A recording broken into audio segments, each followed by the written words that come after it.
All right, hi, welcome to the Natomas Charter School Board of Directors meeting for October 2023. Call us to order at 5:31. Take roll call vote, Doug Gaffney. Present. Nita Kushal. Here. Sean King. Here. Tina Lee. Here. Dr. Meharado. Here. Preeti Merchant. Here. Jennifer Morgan, I'm here. Ashante Norton. Here. Okay, and our students will join us later? Students will join us after closed session, yes. Okay, great. Okay, hearing of the public for items on the closed session agenda. Nothing received with me. All right, I will adjourn us to closed session to consider and or take action upon any of the following: public employee performance evaluation pursuant to Government Code 54954.2, administrative representatives, Dr. Joe Wood, Executive Director, Evaluation and Employment.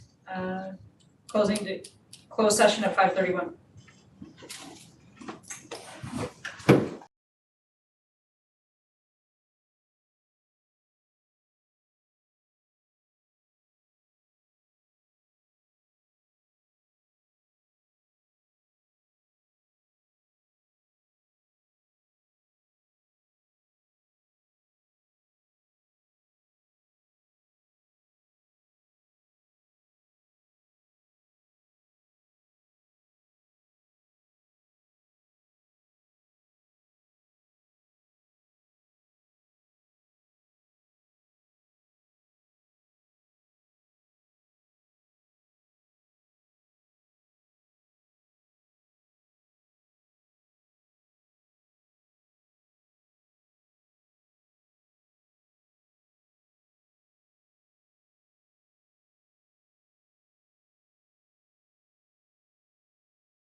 And it was like one day left. And I was like, these are the worst days ever.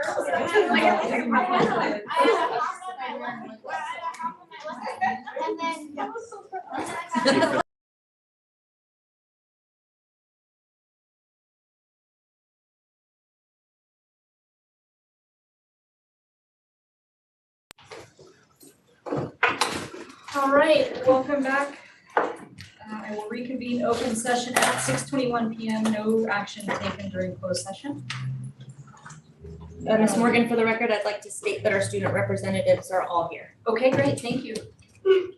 All right, recognitions and celebrations, Dr. Wood. So tonight, we would like to recognize Ashante Norton. Maybe Ashante for that. Here, come on up, Jen. Ashante, if you can come on up as well. So how many years have you been on the board or been part of Thomas Charter School? I think it's been 7. 7 years. It feels like you've been here forever. So we just want to say, but in a good way. Right. We just want to say thank you for all of your service to the Thomas Charter School. We really appreciate you. So on behalf of the school and board, we have a little gift for you in here. Thank If there's you. anything you want to add. No, thank you very much for your contributions all these years, for being here for me as the president and your secretary for a while. Yes. Yes, and it's been a pleasure, and I really wish you weren't going, but, 7 years, I guess, is kind of. You're never allowed to change your phone number, so we can still call you. Yeah, we do have a way of finding you, and we will, so. Yes. No, please reach out. Just briefly, it's really just been an honor serving with you all and being able to at least have a voice for parents, students, the community. I love this program so much, and it's, mixed emotions, but it's time to make some room for some different voices, but you know how to get a hold of me, and I will always be part of the NCS family. Oh, thank you, Ashante. We appreciate it.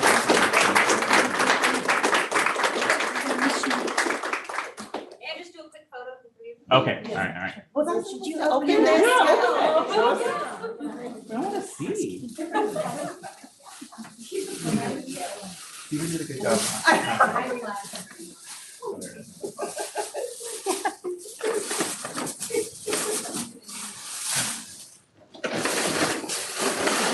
And I will fill out a form 700. 700, yeah. Just for you, for old time's sake.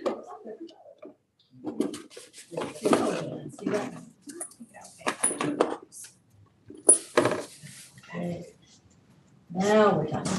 Ah, there we go. All right, well, we'll take a picture together. Here, we'll put Ashante in the middle. Yes. Okay. Oh, ready? Say Ashante. Ashante! Perfect, thank you. All right, thank you, Ashante. Ashante, before you leave, you have to fill that form out. That's what I told Zima I would do. I have a feeling this 700 form is gonna get done right away. Thank you. Yes.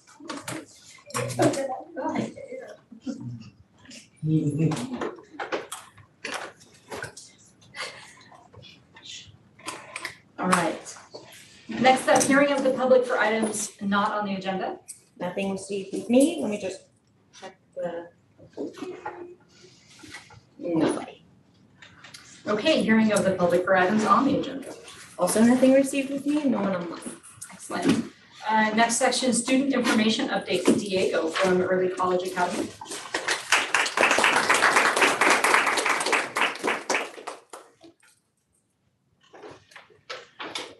Hi everyone, so first up we have our first Lead Crew Social for 9th graders who were able to socialize with each other and the Lead Crew leaders outside of their, Lead Crew meetings. And then after that we had Homecoming Week, which the theme was Spider-Man. We had dress up days like dress like your multiverse self and I'm working on the other ones. Pajama day or something? Oh, pajama day, class color day, and after that there was the homecoming rally on Tuesday of that week. There were performances and games, and then there was another performance at a float parade.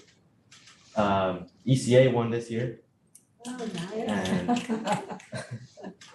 And then EC had a pre-party before the homecoming dance, which they just gathered and then they walked together to the homecoming entrance, all as one class. And then obviously the homecoming dance. Then after that, there was college workshops led by Ms. Tao. She gave seniors help with starting college applications since they're not open. And this was one of many. There's gonna be one this Wednesday, and then in November, there'll be more for PIQs help, or personal insight question help. Fall break was on the 9th to the 13th. And there's NTS Staff Development Day on the 16th. And then there's gonna be a Whittier College visit in SS2 on the 20th. Thank you.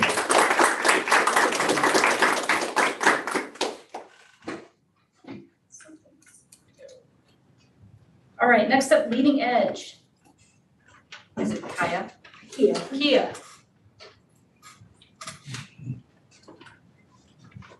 Hello, and welcome back to our second board meeting of the year.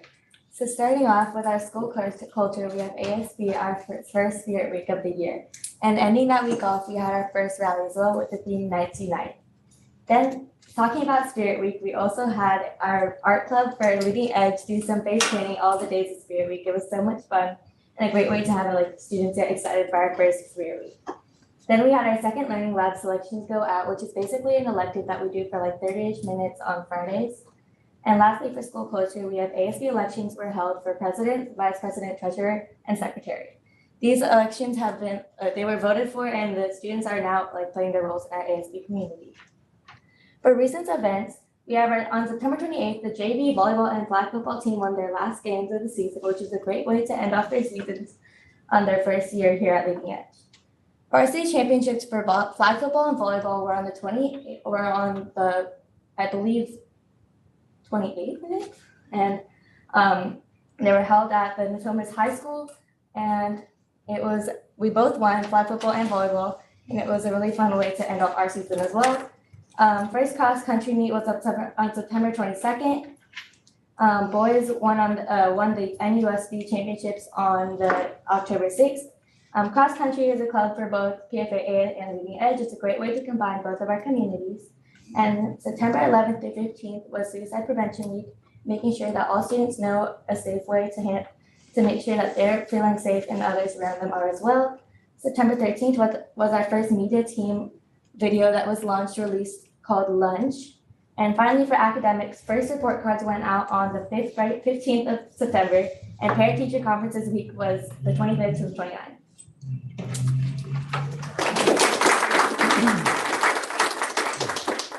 Next up, PFAA, Gianna.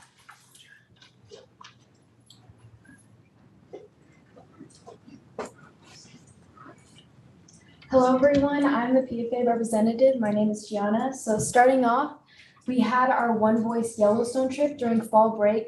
This was the first One Voice trip since 2019 Costa Rica, and during this trip we were able to explore different elements like diplomacy, ecology, and artistic, and our artistry through the One Voice project. And we also had a student exchange with the Montana students. During this time, there's also the Ashland field trip with the drama department, and they saw 3 different plays. I believe it was Rent, Romeo, Juliet, and Three Musketeers. PFA also had their Spider-Man Homecoming with ECA. We had an awesome lunch. We had teacher-student game. We had Spirit Week with different Spirit days, and then Charter Bowl rally and our homecoming dance. The PSAT for the sophomores and juniors was on the 16th, and we had a visual arts field trip in San Francisco to the DeYoung Museum for the visual arts department. And there was a 6th grade field trip to Roller King for PE, science, and the math departments, as well as Middle School Advisory Cup the week of the 17th through the 20th. Currently, the Laramie project is in their tech week for their production, and there's a middle school dance on November 3rd. ASB membership swag arrived and is distributing tomorrow during advisory. And then after school National Honor Society got started up this week and will be during Mondays and Wednesdays for tutoring and fun activities for sixth grade through 10th grade. And then as for ASB, we received 6+ club approvals school-wide. And I believe that's all. There was also the talent show in September.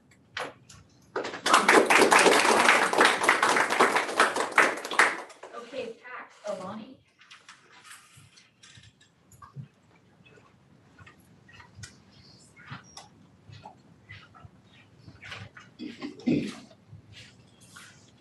Hi, I'm Alani Donald. I'm a representative for PAT. And I am one of their new representatives. Today on last month, September 15th, families took a field trip to Norton Thomas, the branch of Sacramento's public library. On September 19th, PACT parents attended the first Parent Wins seminar of the year. On October 1st, Project X student was presented on a dress code and expectations. On October 3rd, parents attended our monthly parent coffee talk. Friday, October 6th, there was a family field trip to Moore Woods. Families explored outdoors and learned about ecosystems. October 8th to October 16th was our fall break. There was October 17th, PACT students returned from fall break during the first week back. Students participated in a lot of trips, field trips, and activities, and workshops resumed. On October 17th, there was a railroad museum field trip where families came together and learned about trains and railroad systems in California. October 18th was Makeup Picture Day. Student and staff were able to retake their pictures if weren't already able. On October 20th, PACT had a field trip to Dave's Pumpkin Patch. There was also a Sacramento Zoo field trip. There was also a field trip for PACT Acts. And on October 23rd, today, PACT returned to regular workshop schedules and enrichment workshops started back up. It was 3 times students on campus.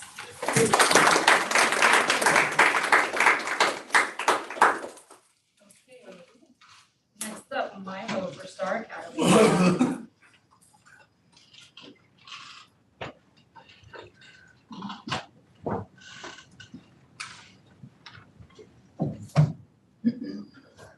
Hello, Thomas Charter board members. My name is Milo, for those who I haven't met yet, and I'm excited to share Star Academy's updates for September.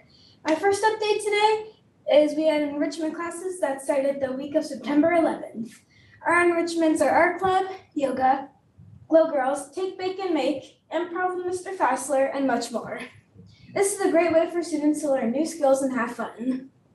Next, the 5th grade student governments held their first meeting of the year. We planned some great projects for our school, including Socktober, where we are collecting unused socks to donate to homeless shelters. 800 is our goal. The photographers had their cameras ready because we had Star Academy Picture Day on September 18th. All the students dressed up as nice as they could and had their best smiles for the picture. Also, we had GLAD training for teachers at Star Academy. The GLAD program took place in Mr. LaBelle's classroom, and the students got to learn all about the 13 colonies. We did things like Scout Awards, where students are looking for other students who are showing respect, making good decisions, and solving problems. We also had team tasks, where each team collaborates and works together on a project. The main reason why GLAD is there is to show teachers from all over California different ways to teach their students. Another event in September is we had our first evacuation drill for the whole school using our new catapult system. The system allows teachers to take attendance from their electronic devices. Every class met outside on the blacktop to practice evacuating in case of emergencies. You also really need to practice patience on a fire drill. Also, we had our 5th grade overnight field trip meetings for parents. 5th grade is heading to the Marin Headlands. We are going to be learning about ocean habitats, exploring the coastal region, and building memories for life. We are so excited to learn more stuff about our ocean because there is so much we haven't explored yet. Additionally, we had STEAM night at Star Academy. We did activities such as the egg drop, propellers, rocks and minerals, coding, gears, CD art, and more. It was really fun for everyone. We got to build structures for eggs to make sure that they didn't crack. People loved the egg drop so much that the teachers had to get more eggs. I know I was having a lot of fun. The parents looked like they were having a lot of fun too. At lunchtime this month, Lunch Bunch group started for STAR students to provide friendship support, build confidence, and have fun. During Lunch Bunch, we did things like sharing our feelings and emotions, making new friends, and having fun. Finally, we had a nacho lunch for staff members. Our theme this year is belonging, and we want to make sure everyone at Star Academy feels included and accepted for who we are, even the staff. Each month, the group of staff members provides a lunch for each other as a way to celebrate our special community. Thanks for listening, and see you next month for even more exciting events like Socktober and Red Ribbon Week.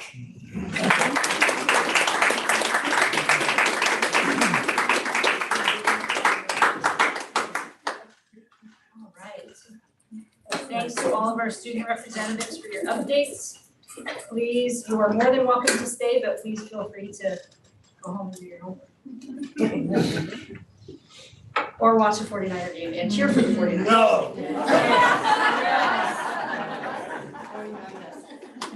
Ignore Mr. King. All right. Let's see, I need to find my place. Any comments, questions, topics for tonight's agenda?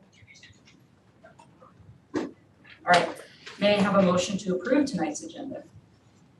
Thank you, Doug. Who's that down there, Gina? Oh, it's Maria, thank you. All right, roll call vote, Doug. Nina? Yes. Sean? Yes. Gina? Yes. Dr. Mayorallo? Yes. Preeti? Yes. Jennifer, I'm a yes. Ashante? Yes. Okay. Moving on. Consent items. Questions, comments, motion?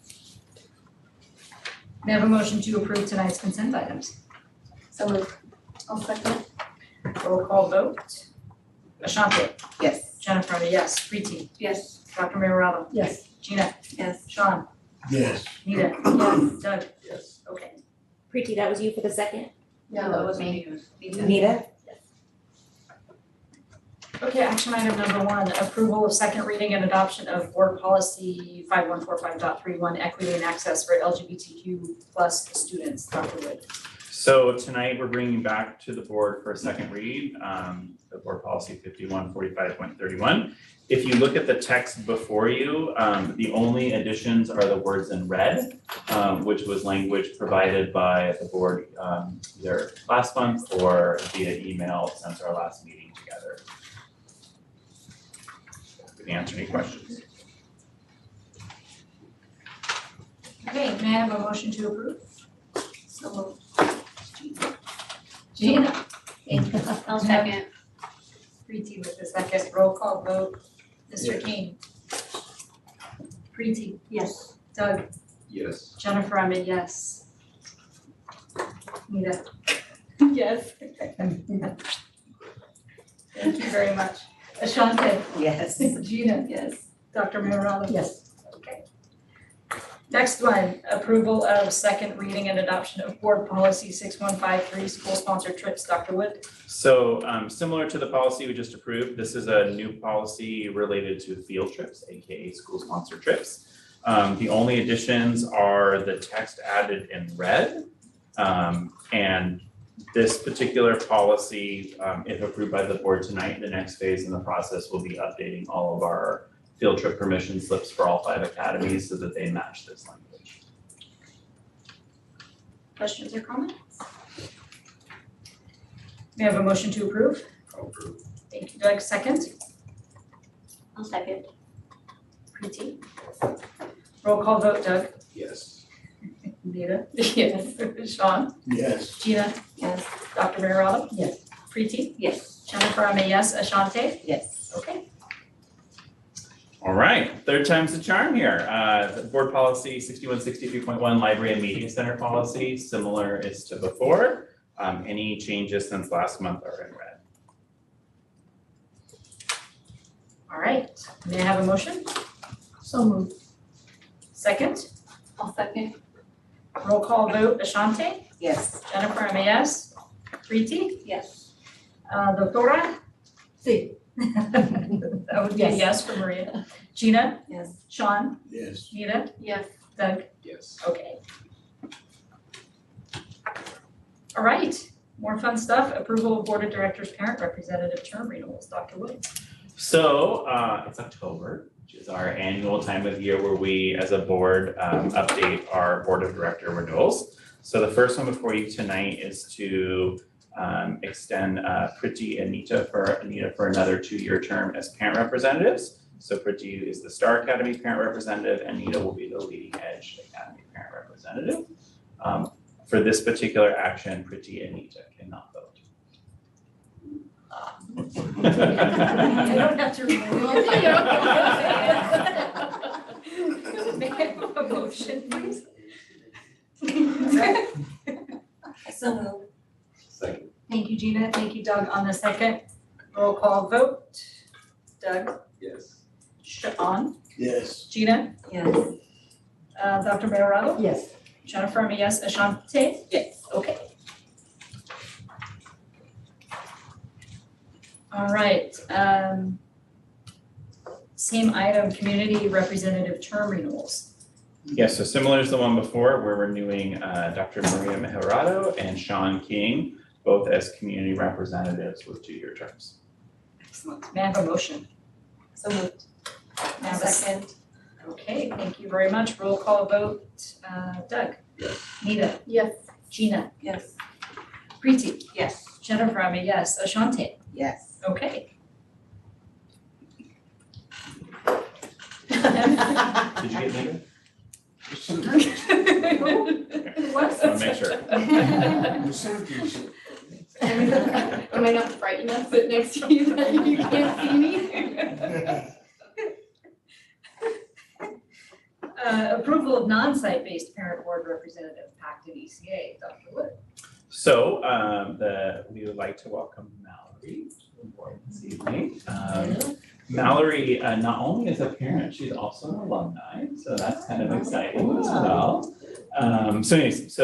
For this particular one, the board can actually approve Mallory to come to the board as a 2-year term for non-site-based parent representatives. May I have a motion? I'll second. Okay, thank you, Maria and Gina. Roll call vote. Doug? Yes. Nita? Yes. Sean? Yes. Gina? Yes. Dr. Mayorado? Yes. Preeti? Yes. Jennifer, I'm a yes. Ashante? Yes. Okay. Welcome, Mallory. Welcome, Mallory. Thank Anything you'd like to share with the board? Or? I'm just really excited to be here and serve our students and community.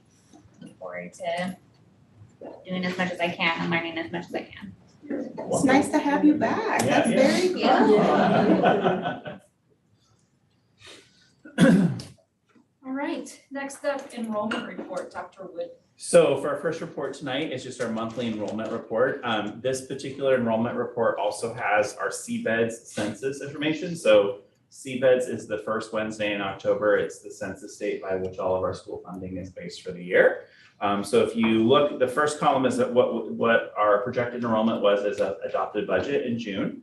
And then the next column is our October 4th enrollment. That's actually our CBEDS enrollment. That'll be the basis of our school funding for this year. And then because we do monthly, the first of the month, that is listed here as well with October 1st. Generally, if you look down, for the most part, all of our academies basically, as of CBEDS date, either met or exceeded their adopted budget projections. So Leading Edge was at 261, PACT was at 129 on CBED's day as of Friday. When I was relooking at the data, it was at 132. So PACT is a very dynamic program.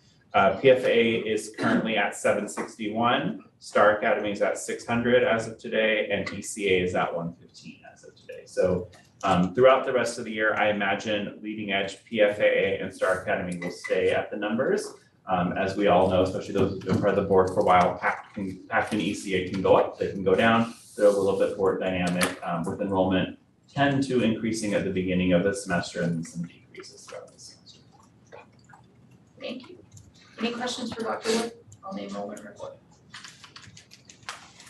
Okay, special education update from Amy.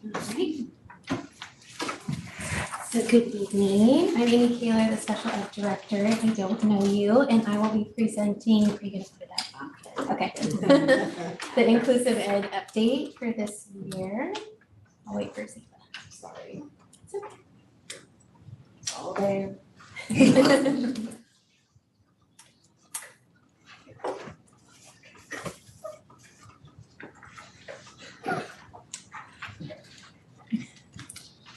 Thank you. I gave it to you. All of the slides too, I did just learn, PACT is 136 as of today. So that's just how dynamic it is. 132 on Friday, 136 today.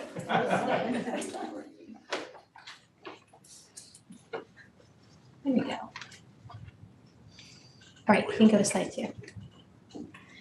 All right, so kind of a roadmap of where we came from.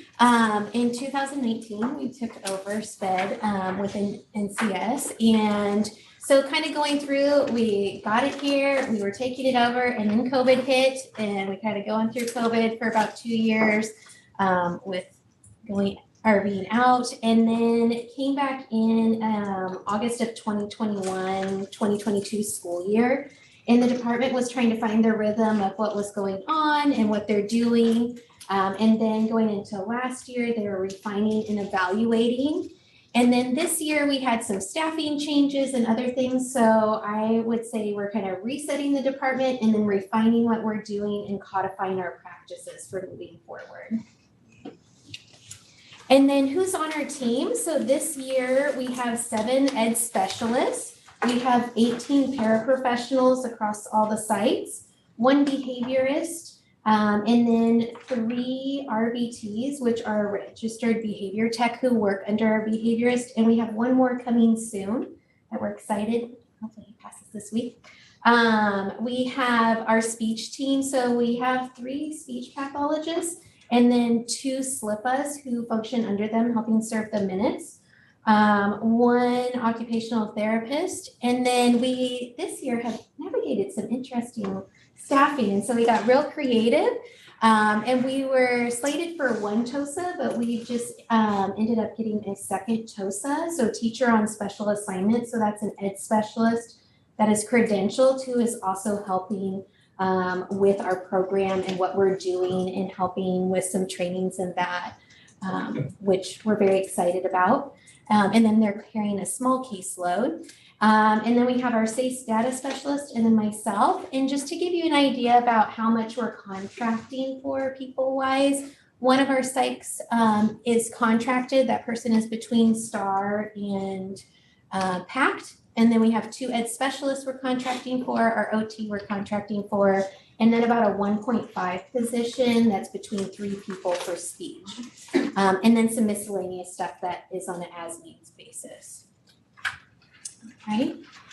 And then our enrollment this year, this is always interesting to see, kind of where we started at when Natomas Unified, we were under them at the top half, and then we broke off from them and have been on their own. This year, we're sitting at about 10.5%, which we should be around between 11 and 12% is generally the average. But if you look at Westlake, they're currently at 9.5 of their student body is fed, and then the district is sitting at about 13.6, and the state of California said they're about 13%. But we do have some pending, and we'll have a little bit more pending. So we're kind of tracking right where we should be. And then qualifying primary disabilities. So this is very similar to every year that we have had. Our specific learning disability at the top has always been our number one. And then speech and language impairment, which is the second one, has always been our number two. In the state of California, it runs about the same. They have a little bit lower overall for speech and language, but those are still the top two. So we're following that trend. Any questions on that? Or I'll ask questions at the end if you have it.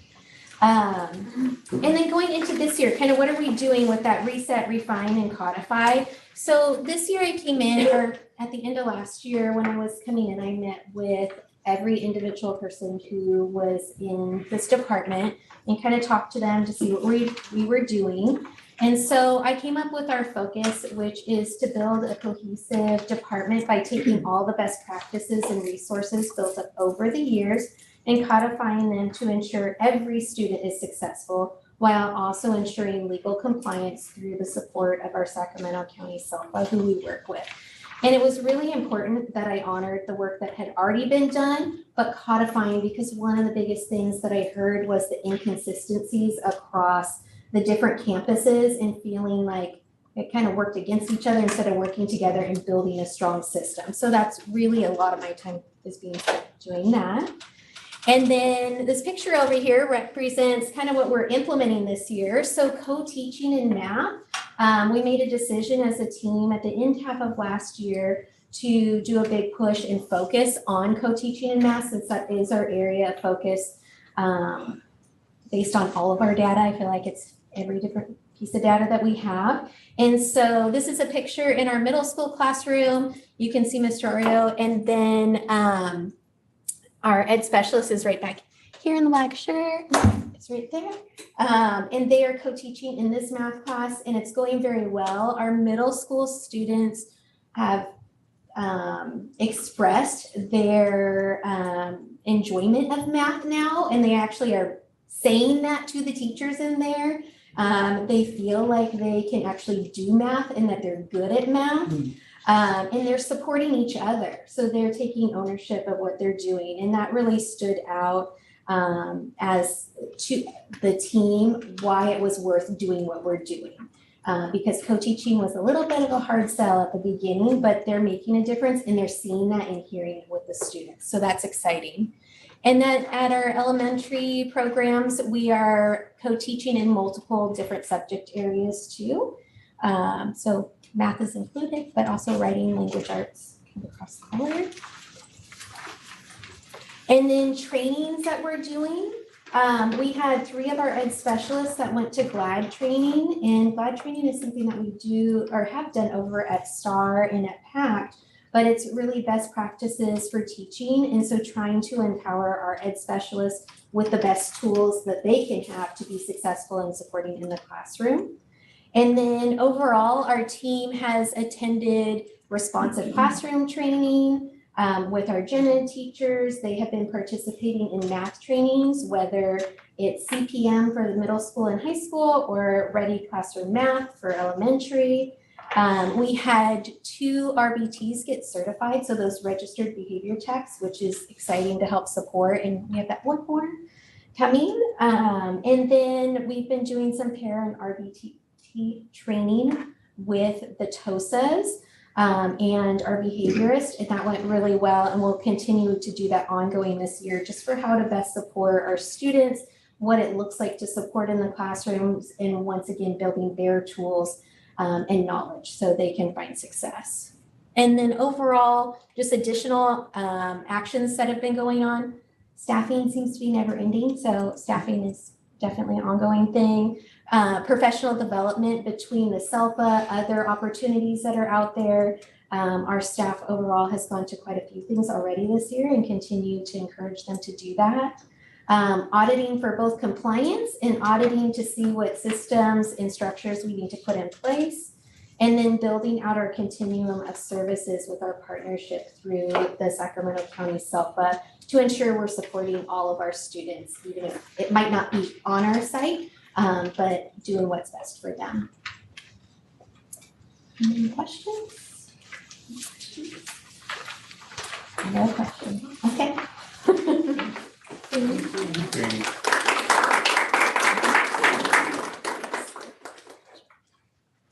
All right.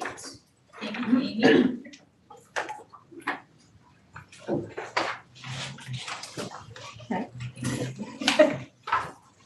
I'm next. Laura, our 2023 assessment results. I know. That's because you missed me. But today I brought a whole party of people to come and talk to you about data and assessment.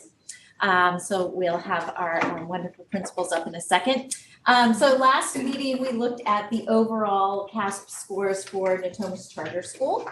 And then the principals are going to talk to you about the scores for their individual academies. But before we go there, another data point that we look at is our iReady testing. So we have to say, okay, where are we starting this year, right? Because all of the CASP data is from last year. Where are the kids starting this year? So next slide, please.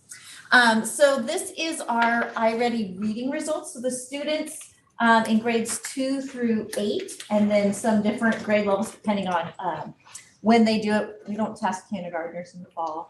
It's not effective. And we have some high school groups that you'll see are doing this. But well, what it does is it gives us a baseline to really see where are the kids coming to us, right? Whether it's what growth did they have over the summer since we saw them, you know, in June, or if it's brand new students to Natomas Charter School, where are they starting? And so if you look at this chart here, we have the all NCS and then we have the different academies. And so what you'll see here is the dark green is students that are 2 or more grade levels ahead, walking in the door, right? The lighter green is students that are already into that grade level, right? So if I were going to, you know, starting this year as a 6th grader, if I'm in that lighter green, it means I've already know some of the 6th grade standards, right? And then we have the yellow. And the yellow is that I'm a kid walking into the first day of 6th grade. I'm solid on all my 5th grade. I'm ready to start my 6th grade journey. And so in the beginning of the year, looking at the yellow, those are the kids who are primed and ready, right? They're like, give it to me. I've got the skills, let's go. So, you know, looking at this, you're looking at the yellow and the 2 greens as those are the students that are just ready to start the year. So looking at that, it's pretty good. We have some gaps, right? Where we have some groups of kids that maybe need some holes filled. If you look at this, the orange is that they are 2 below, right? 2 grade levels below. So they have some holes in there. And then the red is 3 or more below. So it's really, you know, you're looking at where do we need to fill those holes, right? So that they have a nice solid foundation. And the teachers meet to look at those, not just for their classes, but for like their grade level, to really look at, and then the iReady program, if you go to the next one, please, Ziba, the iReady program actually goes in and it will tell us like, hey, Laura Burial needs help with, you know, fractions and decimals, right? And then it'll give suggestions for the teachers on mini lessons that they can do to fill that. Or we have the online MyPath where the kids do individual lessons to fill those holes. So it's more than just a data point, but it really gives the teachers some like granular information on how to support the students and fill in those gaps. This is our math results. And so of course it looks a little different than our reading scores. But you know, there's a lot of yellow here. So there's a lot of opportunities where we have the kids right where they needed to be when they took this test in September. And so we just need to start kind of pushing them, giving them all of the new information, the support, the guidance, like Ms. Kaler was talking about, you know, having them interacting and enjoying working on math in class, right? That's what we need, building that confidence and that openness to the content. And then our focus areas, like just about every year, is algebraic thinking and geometry are kind of the areas that we need the biggest areas of growth. So just reminding us from last month, our trends that we saw whole school, right? Because now you're going to see it broken down by academies, is that really we are continuing to be about the same as other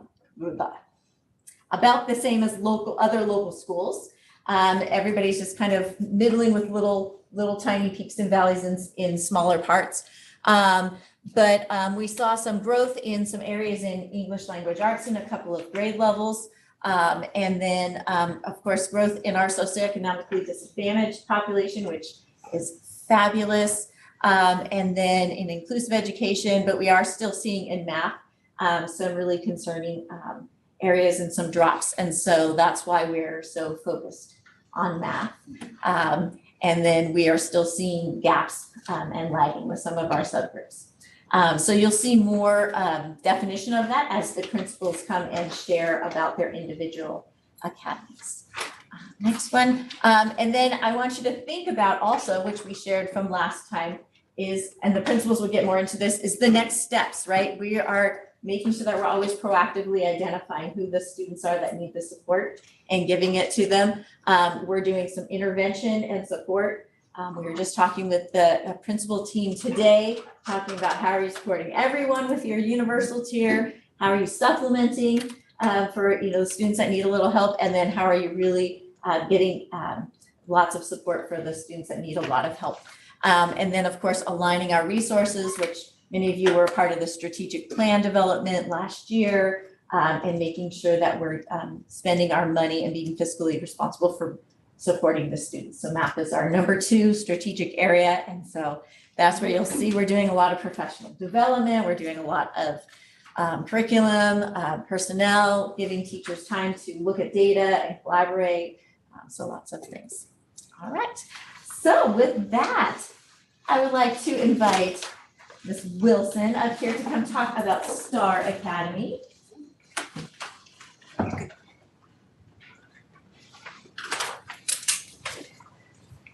All right, good evening. Diana Wilson, Principal of Star Academy, and I'm here to share our data with you tonight. These are the same color coding as Laura was explaining. So our green, dark green, light green, and yellow students are the ones that are ready for their current content or above ready. So the first graph is reading from iReady. These data was taken way back in September. This is our first round of iReady. Our second round will be in December. So as you can look at our data, just looking at the shades of color, we are very strong in reading. Math is our greater area of need. So as an academy, we are focusing on math this first semester. The next slide. All right, so what is our plan for math? These are our CASP scores right here and our different subgroups. We have adopted the newest version of Ready Classroom for math, the 2024 version. We've had trainers come in 3 times so far this year. They have talked about the new program changes for TK through second, or TK in first grade, which involve more manipulatives for students. I was in second grade classrooms today and all those manipulatives were out, and it was wonderful to see.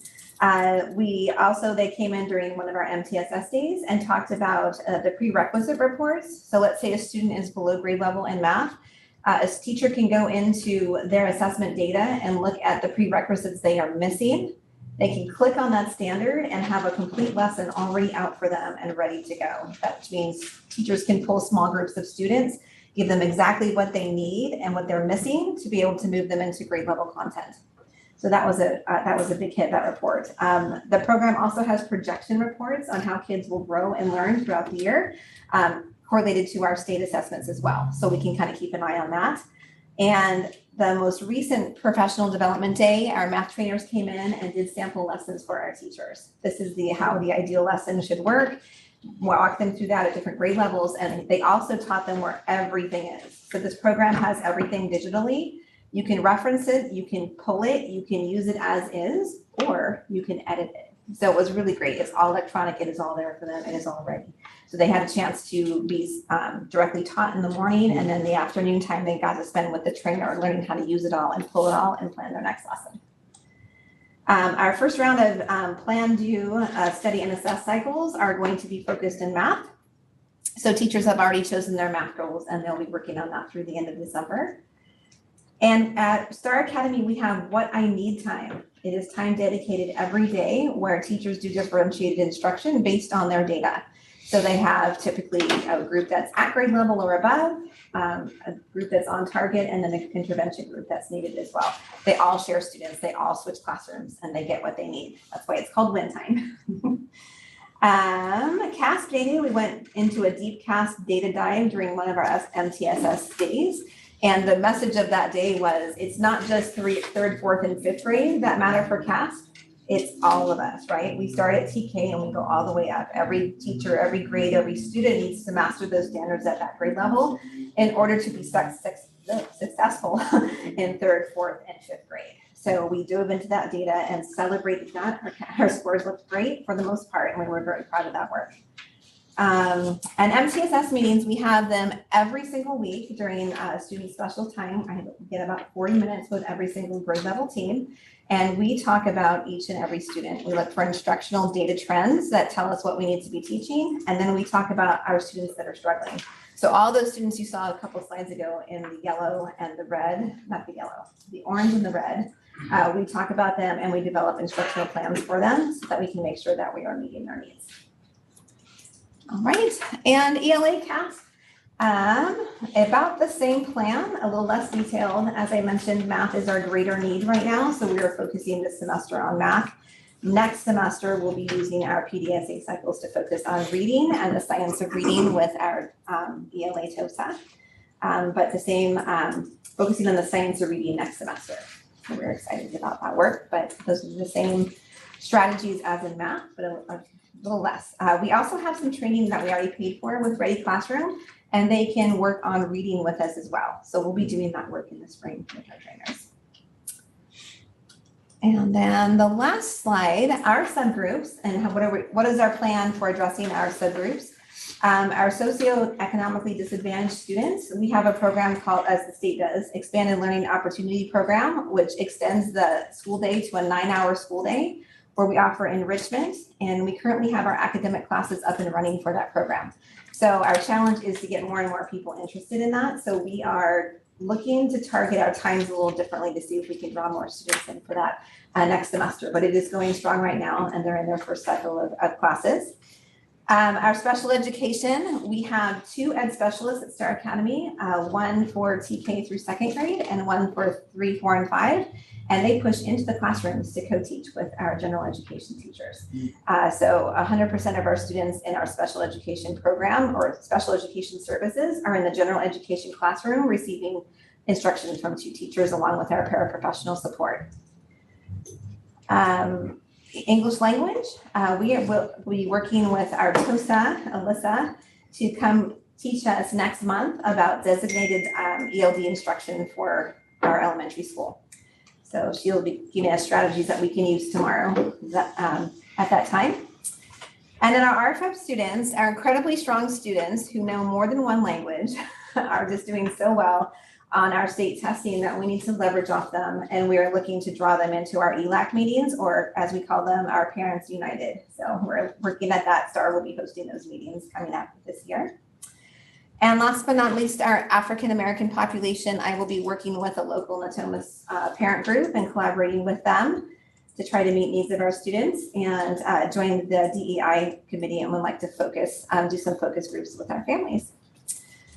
And with that, at the end, I'm gonna pass this off. Oh, yes, Quick question. Yes, of So, course. looking at the fall diagnostic data, Uh-huh. you said math was our area of greater need. Yes. They're pretty tight though, right, between English and math? Am I interpreting it correctly? No, they are. Okay. Yeah, I drew the greater area of need because we have more students in that yellow area versus in that green area, even above or at grade level.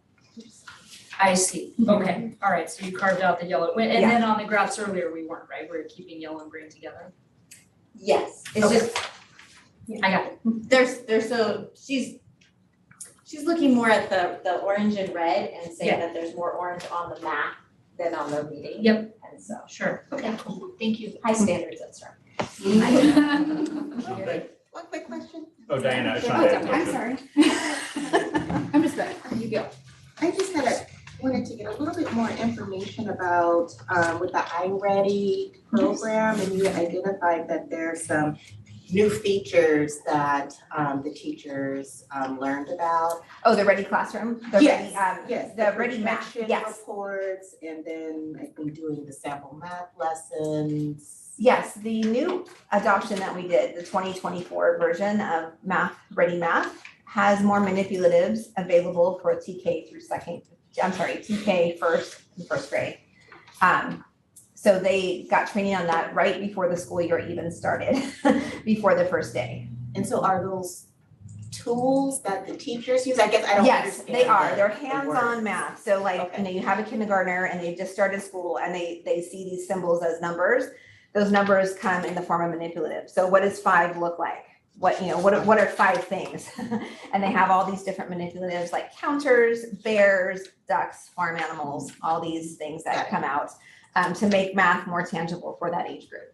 Okay, and then you discussed that the iReady trainers came out and there's some additional things that are available to the teachers where they can take a look at the prerequisites and make sure that identify where maybe a student is having some problems and build out personalized lessons plans Yes, they to can. address that. So my question is that actually happening? I will speak for myself whenever I get new training on the job and I'm sitting in the class and I'm like, yeah, okay, I think I understand it. I'm going to do that. The trainers leave. I never do the things.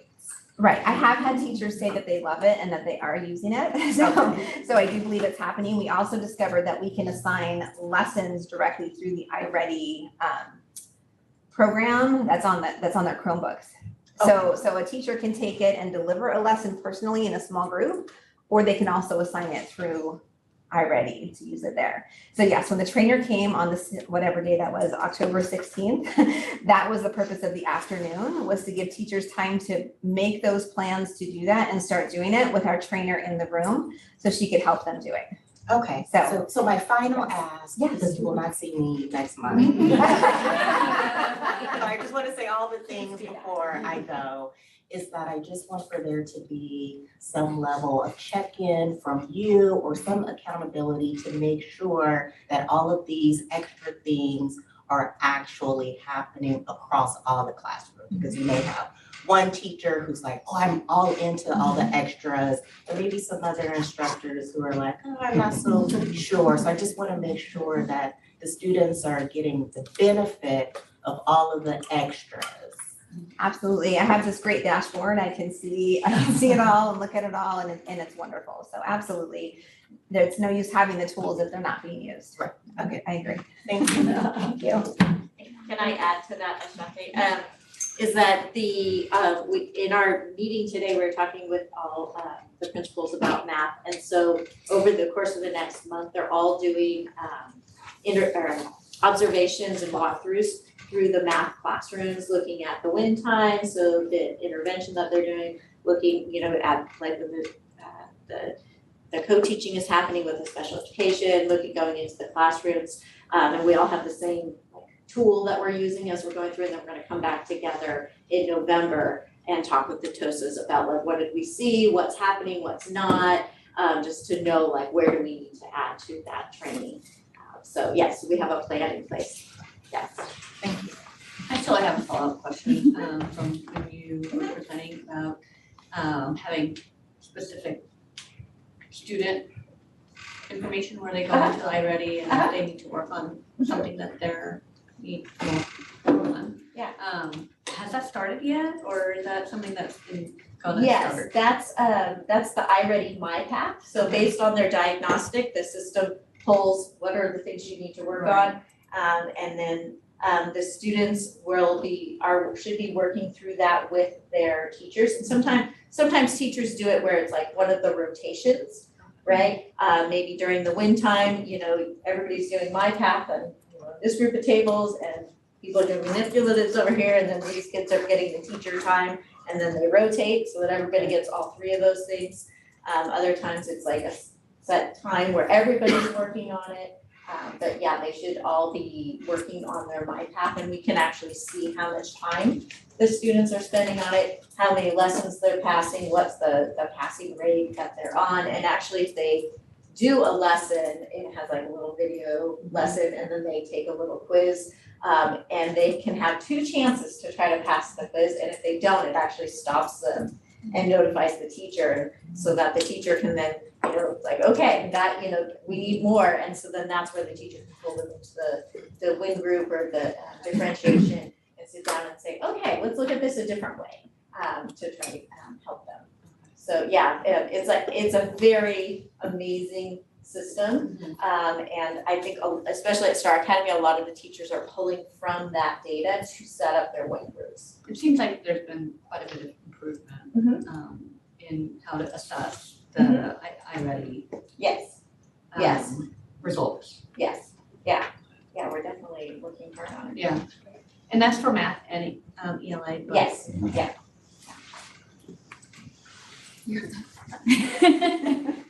My turn. I brought no notes, I'm just gonna talk from my brain. No. So at PACT, of course, we're each a different little ship. So I've got K-8 students. At the beginning of the year, our iReady data, all of our 2nd through 8th graders took iReady diagnostics in August, or if they enrolled after the start of the year, they take it in the first 2 weeks they're enrolled. So if they just enrolled, they're taking it now. We do not have our K1s assess the first right off the bat unless they want to. So the K1 data that you see here that looks really amazing, that's 15 kids. We have a ton of small people this year. We have, I think, 22 kindergartners and 23 first graders, which for PACT is, we usually have more middle schoolers. This year we have lots of small people. It's very fun, lots of energy in my building. But we're coming in with a group of kids that we're really excited about. You can see that that K1, 2, 3 level, we have quite a few kids who are coming in with some great prerequisite skills, some really strong, ready to tackle. So the other thing that's a little bit different at PACT is that we don't have the same stability in our enrollment. So at Star Academy, often they come in and they stay. My enrollment is constantly turning over. So Laura and I talk a lot about the fact that we're starting from square one every August, like we're going back. But we do see a lot of patterns in the students that we get. They tend to be students who for some reason or another are struggling in a traditional classroom or looking for something different. And so we do tend to have students who have pretty strong just basic skills deficits, particularly in math. And very often they're being educated by parents who are also very nervous about math. Now, if you didn't know this, I'm a math teacher by trade. That's what I did before I was at PACT. And so math is very important to me. And I take that skills building very, very seriously. So taking a look here, grade 4 this year is a place where we have a lot of kids in that yellow range, which means they're technically on track, but those are kids I'm watching to make sure that they move forward. They have the skills, but will they use them is kind of where we are in the yellow. And then kind of the same thing in 5th grade and 6th grade. Our 8th graders are in a group I'm keeping a little higher tabs on. We have a bigger group of 8th graders and a higher level of turnover in 7th and 8th grade. So we have a lot of new kids coming in from other programs. But generally, pretty good for us.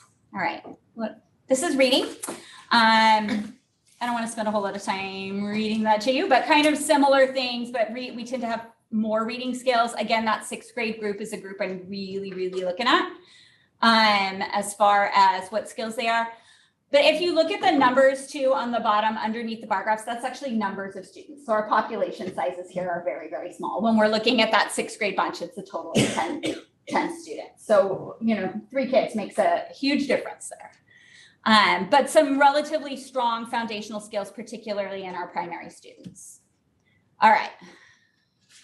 So then looking at CASP, CASP scores for ELA, we're looking at, we had 99 students in 3rd through 8th grade test this last year. So again, a smaller sample size than what we're looking at on some of our other campuses.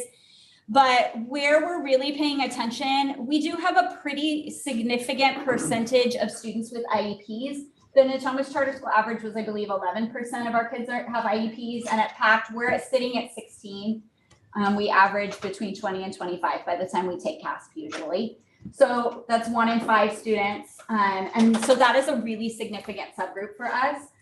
We are working as a team to figure out some methods of helping those students to have strategies, particularly around test taking, confidence in both English and math. But that is definitely one area. We also, what else did I want to say here? I don't know. let's look at the plan. So we're working on curriculum adoption. I'll talk about math in a minute because that's where we've put a lot of focus in this year. But we're working on removing some of the older homeschool programs that have been around a really, really long time and updating the curriculum catalog so that when families come in, we're giving them 2 or 3 robust, modern versions of curriculum. We're really focusing on the 3 core skills of phonics instruction, vocabulary, and reading comprehension. And our students are particularly struggling in informational text, so nonfiction, making sure that we're doing reading across science, social studies, and all of the subject areas. That's been a big focus. So one of the things I'm really excited about this year is that this is my 10th year at PACT. And so for the first time since I've been there, and as far as I know beyond that, we have implemented what we're calling reading and math foundations workshops. So what these are is 2-hour blocks of time. They're happening on Tuesdays this year, where right now it's students in 2nd through 5th grade. The 2nd and 3rd graders are coming in for a 2-hour block, in this case of reading foundation instruction with one of our staff members on a weekly basis to build core foundational skills. And we are focusing in that workshop on vocabulary, on comprehension, and on writing skills, which tend to be where our students struggle the most. We're 1 quarter in so far, feeling good about that. Our 6th, 7th, and 8th graders, almost all of them are in our Project X program, which is our hybrid program. And so that's where they're getting those core foundational skills. That's already been in place. And then our K1 students have actually always, for the decade I've been there, had a 2-hour weekly literacy thematic foundations workshop. So that was kind of already being addressed, but we're trying to close that gap in the middle. Wait, go back for 1 second. The writing embedded in workshops. So our model is that we bring core instruction in the home, but we come in for a lot of enrichment. I have really been working with my staff on what can you do to put writing in that workshop. If it's an art workshop or a science workshop or anything workshop, if you can have them writing, or you can be writing together, what can we do to just make writing a part of that? And that's going to help build all those skills. And then finally, we're hosting annual family literacy nights. This year's will be in January, and really working with families on what are things you can do. We do this throughout the year, but just really celebrating, like this is what we do as a community to be literate citizens. All right, and then there's math, which is my passion and our struggle. So we have much lower success rates in math. Our special education students, again, are our most significant. At 13% of them are meeting or exceeding standard, which is about 13 kids. We are really, really struggling with math. So this was a big focus. We've been talking about this for a couple years. This year, we've implemented several things. And so we're hoping to see some good push for next year. Hopefully I'll stand here next October and have a party. So curriculum adoption, we've done this in ELA, but in math, I really purged out some of the old systems. We're down to 3 core curriculums and then a couple that we pull out for like this family really needs this different style. But we're really working to match families with a curriculum that fits their child and their family and addresses core math. One of our biggest challenges, as you can imagine, is getting the program implemented effectively in the home. So we're also working with our advisors to make sure that they feel confident in those 3 core programs and can really coach parents. Like, this is how you teach this. This is how often, how far you should be getting in this number of days, and really pacing that out. We have also added the math foundations workshop. So that's a 2-hour chunk for 2nd and 3rd graders and a 2-hour chunk for 4th and 5th graders, where they are getting core math skills and working in groups. It's going really, really well. If you ever want to come visit, come visit. I'm excited. Our Project X students in middle school are getting math 3 days a week on campus this year. And that's broken down by grade level. So 6th graders are in 6th grade math and so on. And then our K1 students, we haven't figured out, well, I haven't yet committed to a permanent plan. They're receiving their additional math structure through what we call our Crazy Eights enrichment workshops. And that is playing math games and doing math puzzles with small students. We have a kindergarten group and a 1st grade group where they're getting core foundational numeracy skills to build that in so that when they're tackling the lessons at home, they have some really good number sense. I'm big on that, numeracy. We are holding a STEAM Harvest Festival. So our science Technology, Engineering, Art, and Math Harvest Festival. It's tomorrow night at 5:30 if you want to come by. And then our family math night this year will be on March 14th, which is Pi Day for those of you keeping track. So again, we're really working with our families to build in some joy around math. It's really hard to learn math from your parents if your parents hated math too. And so we're trying to remind people to to be positive, to find joy, to build that into everyday life, and to really practice those skills with intentionality. And that's the modeling positive attitudes about math. I think that was my last one. So just generally, we are just focusing on real quality instruction, both in the home and then also bringing some more of it onto our campus. That's it for me. Are we keeping our 8th graders in NCS when they promote? Do they stay with us? That's a great question. Many of them do. I don't have a number on last year's bunch, but I would say at least half we keep in. I think we had 4 go to PFAA. I know we have a significant chunk of ACA in high school. And then I'm trying to think. I had 20, so probably a little more than half stayed in-house. School-wide across all 3 academies, it's about 50 to 60%. So the majority of PFA students continue on to PFA high school, but then the majority of leading edge students actually go to other high schools, but we do have a chunk that stays with us. And then as Alicia's describing, his practice tends to be kind of 50-50. Where we're sending kids on is we lost all but 2 of our 5th graders to leading edge and PFA this year. They went to 6th grade here. And I think to add to that as well, if you think about PFAA has 105 8th graders and 120 9th graders. So of course, there isn't space for all of leading edge to go all packed into 9th grade and PFA. But as Alicia's kind of highlighting, a phenomenon we're seeing right now is what I would call people who chose to homeschool during the pandemic now wanting children to go to a site-based middle school type program, which is a phenomenon that we hadn't necessarily seen a couple of years. I have a feeling it's a short-lived phenomenon. You know, like we'll kind of go through this as we're still kind of in that year of like COVID restabilization on enrollment. And then I think we'll probably see that we start switching back to our other cycles. I want to not take us off track, but it's related to this, is that there's also a lot of political pressure in the legislature to tighten up regulations around independent study programs as we head into a new legislative season. So I suspect that will have some impacts in terms of our overall enrollment.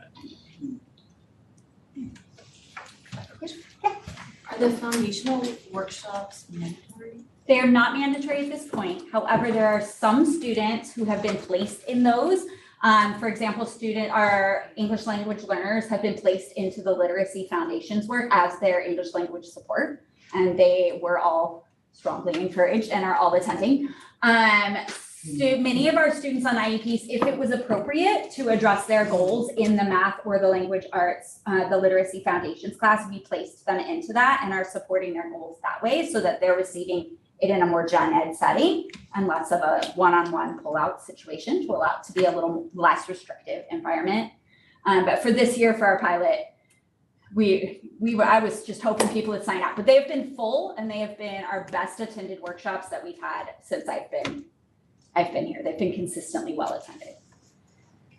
I want to give Alicia some kudos for that too, because it hasn't come easy. She's being very positive and generous, but she's definitely got some flack from some families that don't want to be in our foundations workshops. But we've tried, she's done a really great job of really helping those families understand that no, your child needs to be here. And we have had a couple of families choose to leave our program as a result. Because fundamentally in the end, we need to see that students are making academic growth and gains with the resources that we're providing. I'm curious to find out from those families that may have had some initial resistance to participating, but did, and seem to be enjoying the.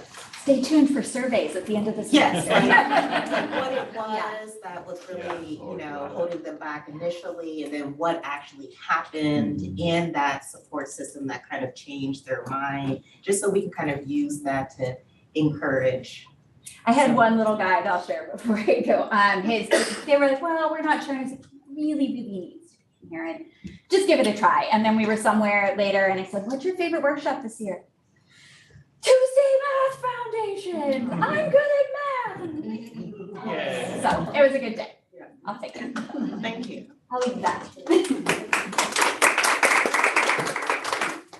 10 years, I'm a supervisor, this is my business principal. 10 years. And 5 at PFA before that. Hey, good evening, everybody. Stretch break. Halfway through.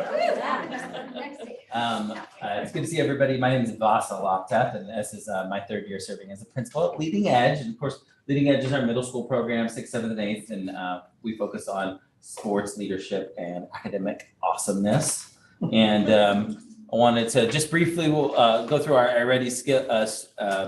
our data, but really kind of thematically thinking about it. Is Leading Edge is a mix of Star Academy students with many other schools from around our community. So we see when kids come into our school in 6th grade, they're kind of all over the place in ELA. And the cool part about the data is you can see steady growth in their middle school experience from 6th grade to 7th grade to 8th grade, where those green bands get larger each year, meaning that our program is helping support kids as long as they stay here. You can see the same trend at Star, actually, and then the drops in 5th, typically in 9th grade across NCS as we mix in other populations of students.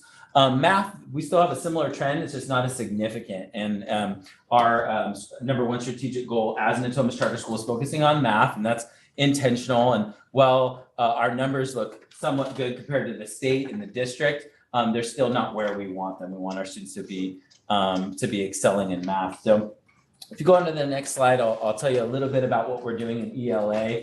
Really just focusing on the story of our students identified as English language learners as one window into what we're doing with our program. Overall, 62% of our students are proficient in English language arts, which is great, but we see some other groups that need additional support.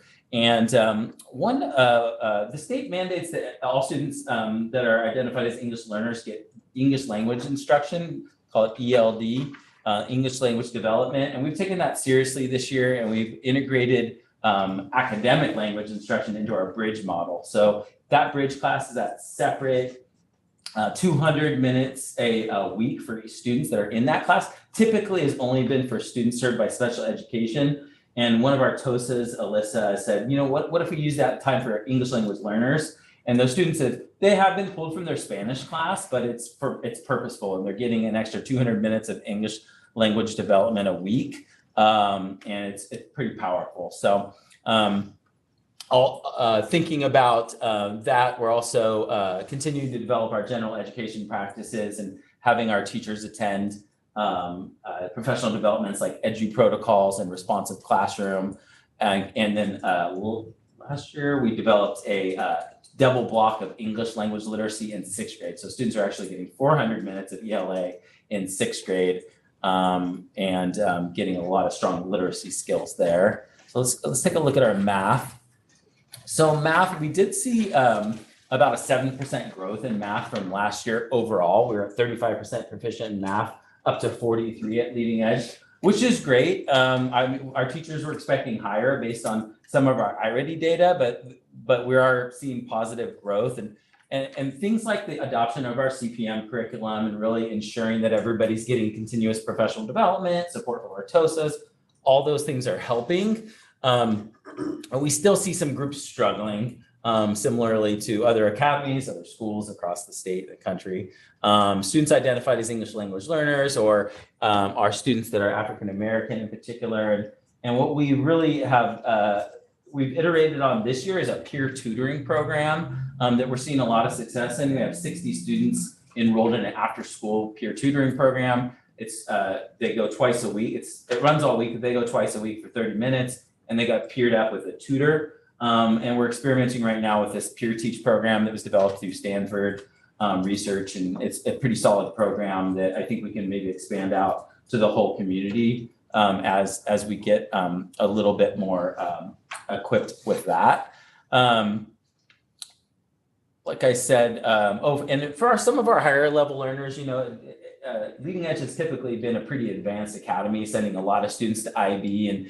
And while we want to ensure we're serving everybody in the community, we still have these advanced placement courses. So we're offering a Math BC class in 7th grade. So the 7th graders can actually just take their 8th grade course at the same time. And then integrated in 8th grade where they're taking their 9th grade course at that time too, so they can test into sophomore math for those students that I think we sent, I want to say 16 or 18 students to the IB program last year out of our 87 students that promoted from 8th grade. So still maintaining that support for them. And then I just give our STEM team has about 3 years ago, we switched to a STEM model where we started integrating our science and math, and that team has really gelled the last few years with the TOSA support, and we're just seeing a lot of positive vertical, what we call vertical articulation, you know, them understanding how each other's curriculum works. And I think I'm hopeful to see a lot better math scores come in this spring. So just a little mini window into Leading Edge. Any questions or? All right, thank you. Thank you.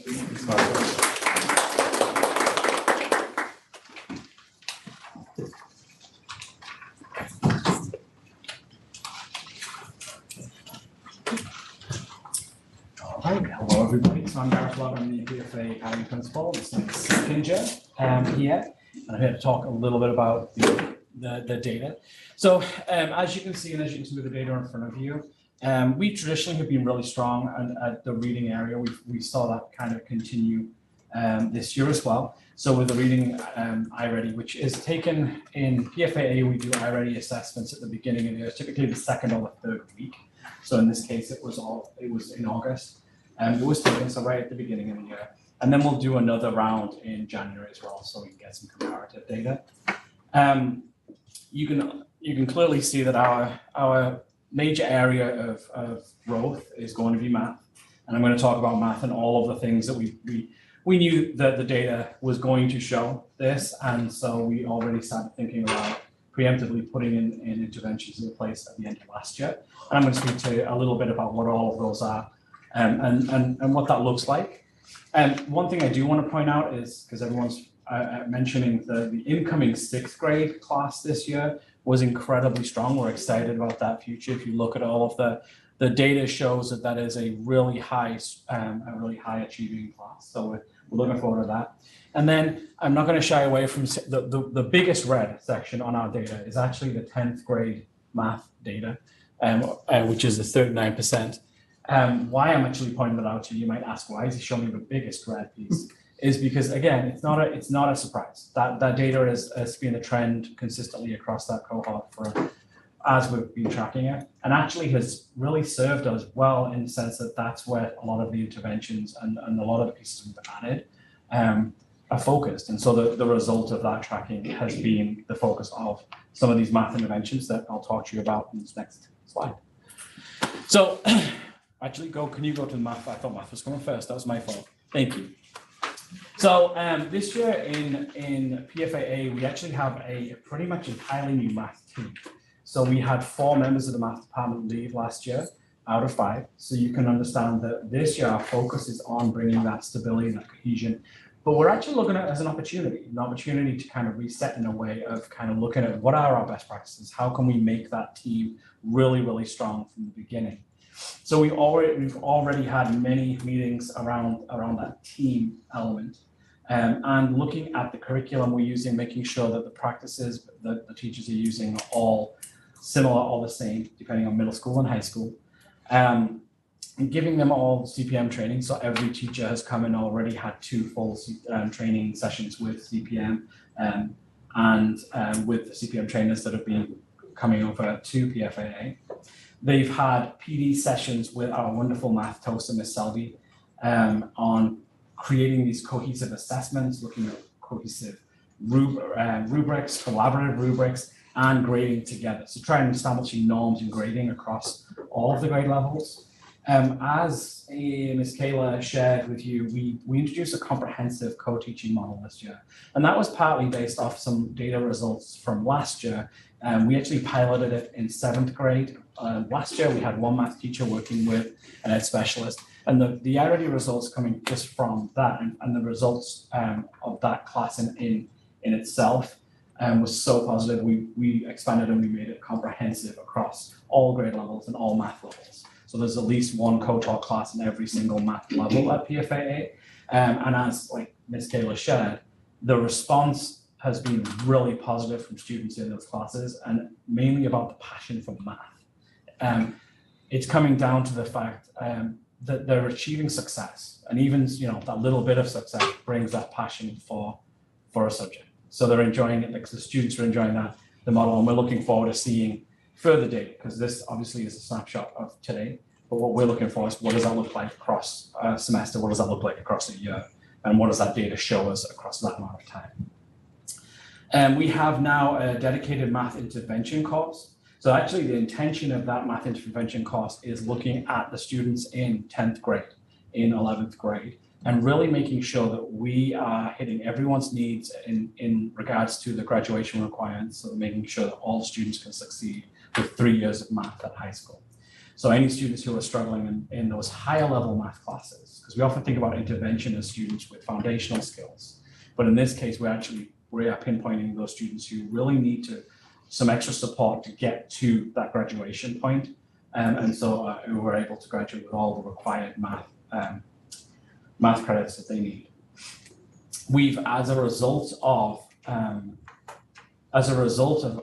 being able to hire an intervention specialist as well, we've been able to lower all class sizes in all math classes.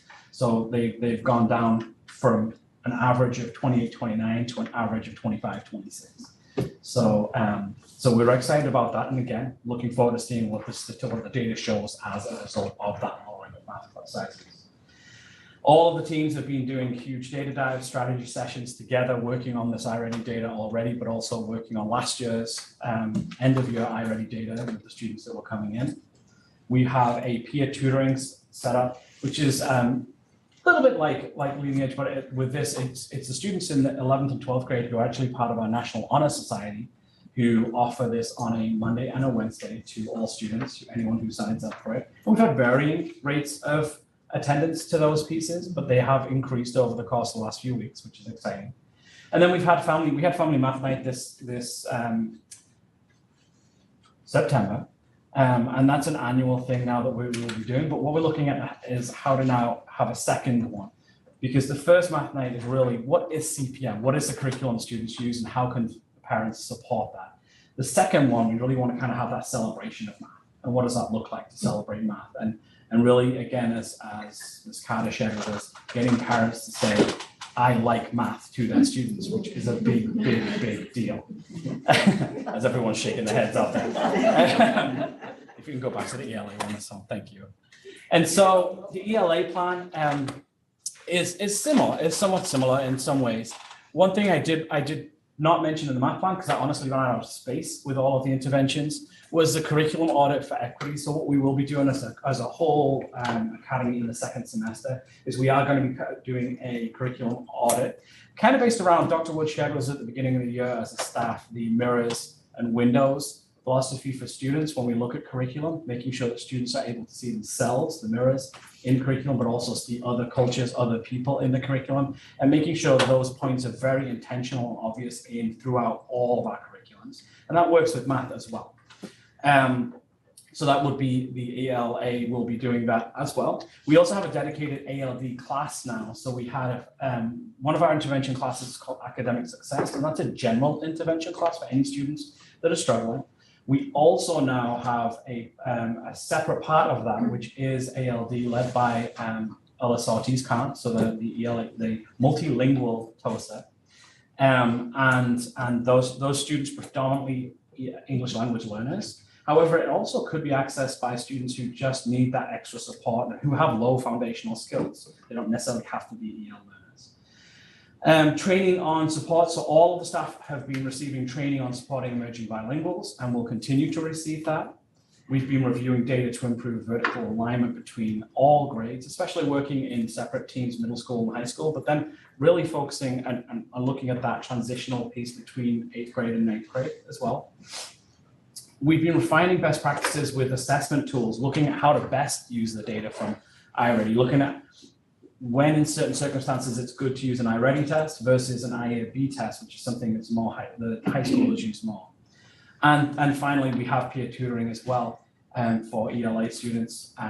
I will say up to now, it's mainly math that the students are there for, which is a good sign. That's supposed to be our path. But it is on offer for ELA students as well. And it's actually ran by an ELA teacher in Miss Strickle.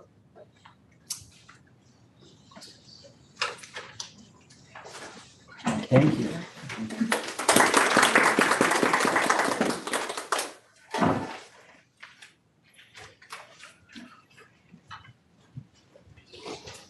All right, last but not least, hello, Kimberly Woods, Academy Principal at ECA. So I'm going to talk about both our iReady data and then our CAS scores because they are a little bit different. So this is our current iReady data. Like most academies, we are focusing on math, as you can see. One of the things we've noticed, though, is that our iReady data isn't exactly lining up with CASP, and so the team is working this year, much like Garrett said, on looking at, maybe IABs would be, give us a better idea of really where we're at and how we're growing throughout the year, because right now, that's something that our team is focusing on. So I'm going to focus mostly on the CASP because this is, can you skip to the next slide, please? This is really the data that we're relying on as we're having most of our discussions. So when we look at our ELA data, what we're seeing is that most of our subgroups are doing really well, and we have a couple that need some extra support. And so as a result of that, one of the things we're doing is looking at how our bridge class is structured, and really looking at the different support needs for our emerging bilinguals and our SPED students and how we can better support them. And so we're actually focusing on getting our SPED students more support from the ed specialist and focusing on their goals, while our emerging bilinguals getting more support from the actual English teacher and how they can really improve their reading and writing skills. And so we're kind of looking at how that works. We're focusing on skills across all curriculum areas because one of the things we've discussed during our team data dives actually is looking at how high our ELA scores are and why that is. And one of the things we talked about was that our students do a lot of reading at ECA because they're on their own a lot.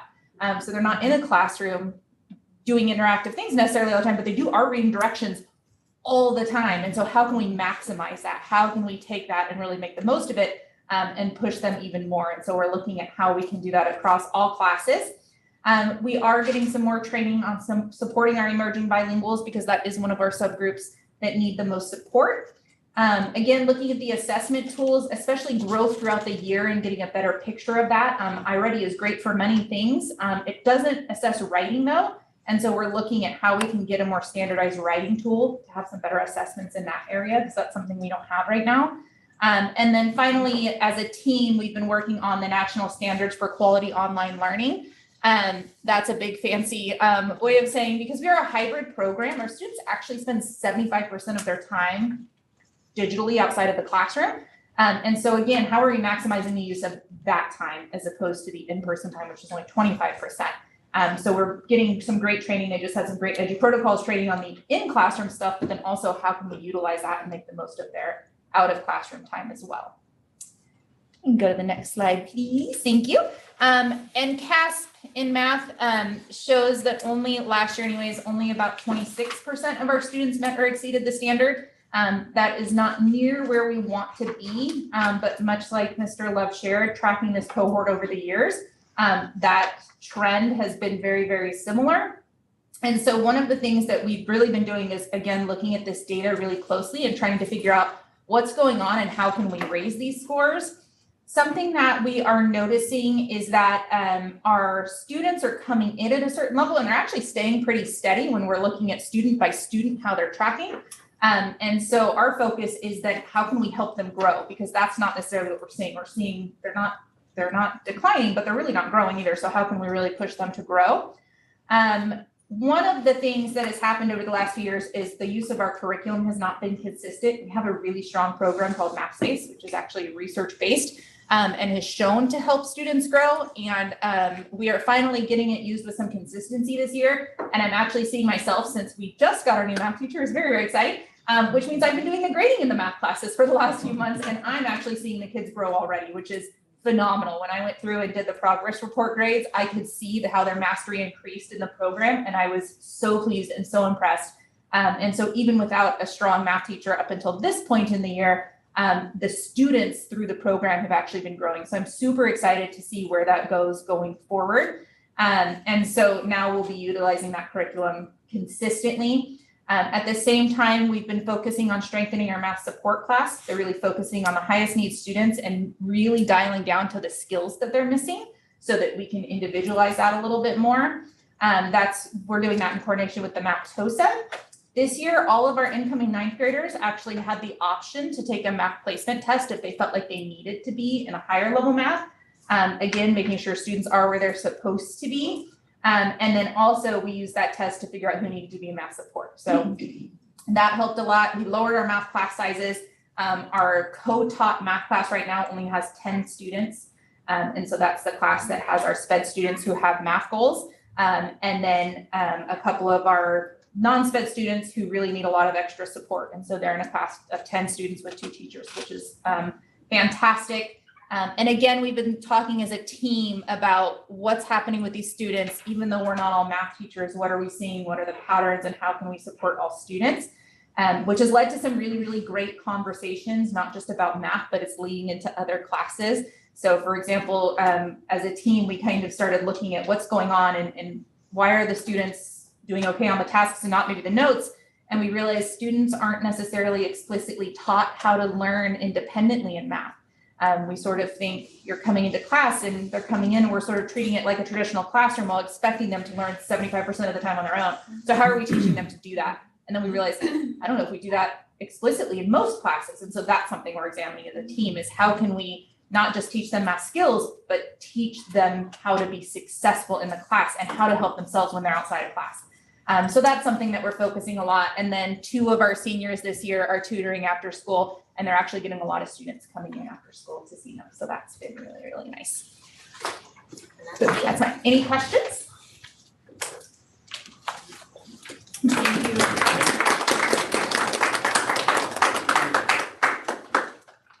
So I told you I brought a whole party of people for the math discussion. So I just want to thank the principals for going along with us in this fun CASP ride. We've been looking at scores and data. Probably they feel like maybe too much.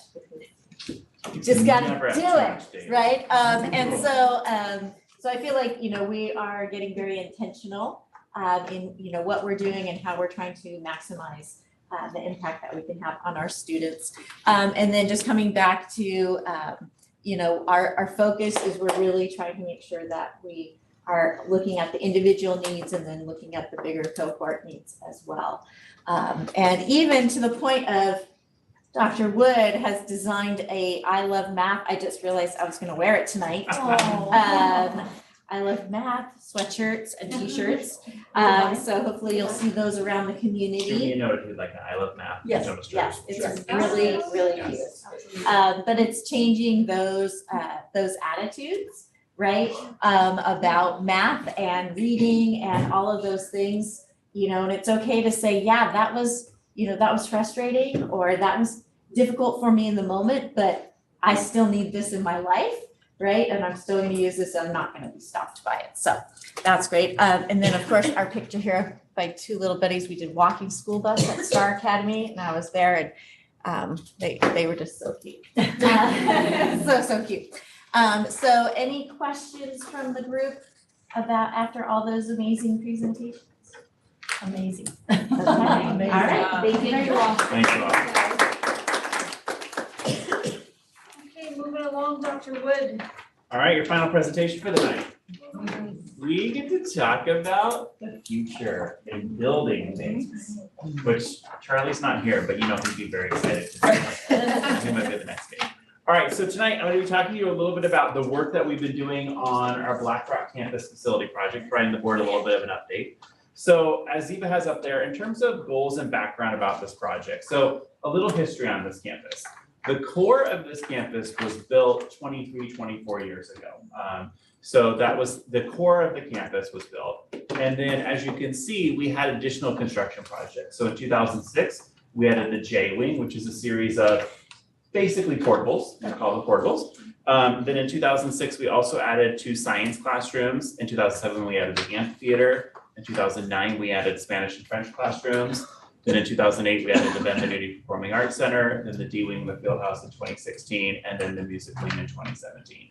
The items that have asterisks next to them there, those are buildings that are portables that are like put in a permanent situation. They don't actually have wheels under them, but they're constructed much like a portable classroom. And they have a life expectancy of about 15 to 20 years. And so as you can sort of see, in most of those cases, we're hitting kind of the lifespan. And those are the areas that we're looking at doing some building, which we'll talk about in a second.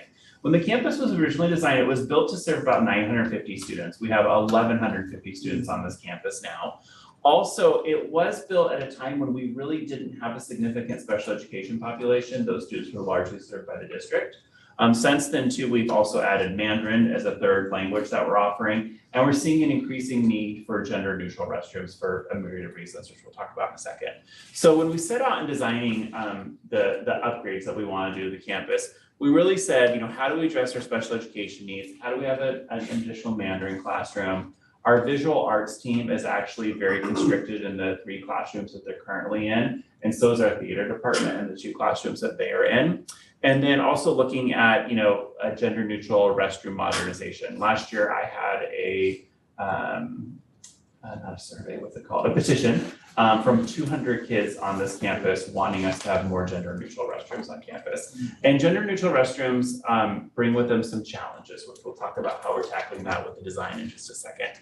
This is also going to give us an opportunity to really look at zoning our campus. So we'll have a leading edge zone of campus, a PFAA zone of campus, and an ECA zone of campus, which will help with pick up and drop off and sort of getting kids to the right classrooms every morning. And then we could update the admin building, modernize the buildings, and also add more staff restrooms. So you see, restrooms is actually a really big problem on this campus.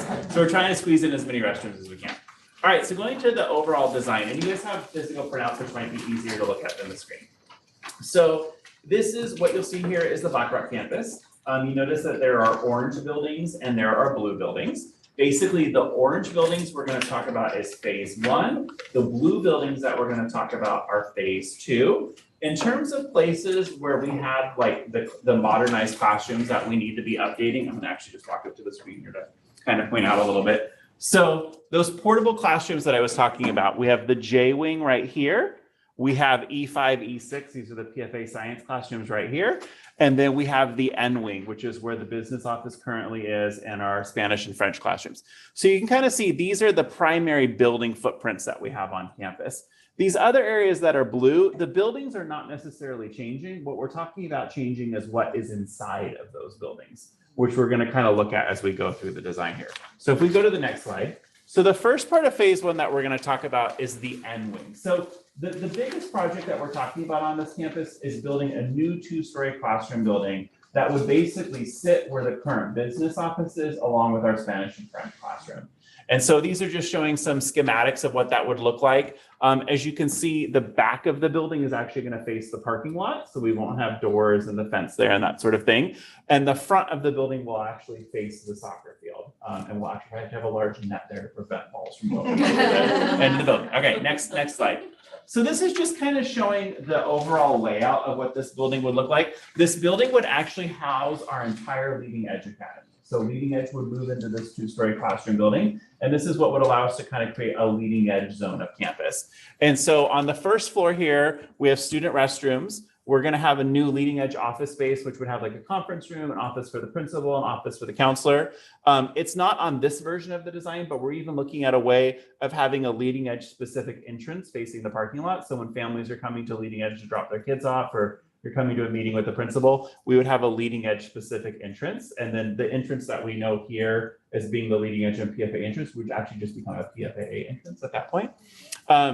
But then also on the first floor, we have 2 expression or arts classrooms, and we have 2 science classrooms. And these are actually fairly large classroom spaces. They're about 1,100 square foot. So think a typical classroom is around 900 to 1,000 square feet. Actually, these are 1,250, if I remember correctly. So bigger than a kindergarten classroom, which is usually like the biggest type of classroom that we have. And then on the second floor, we have another set of student restrooms. And then we have a series of classrooms that would house the rest of the leading edge academy. So our math classrooms, English classroom, that sort of thing would be on the second floor. Next slide.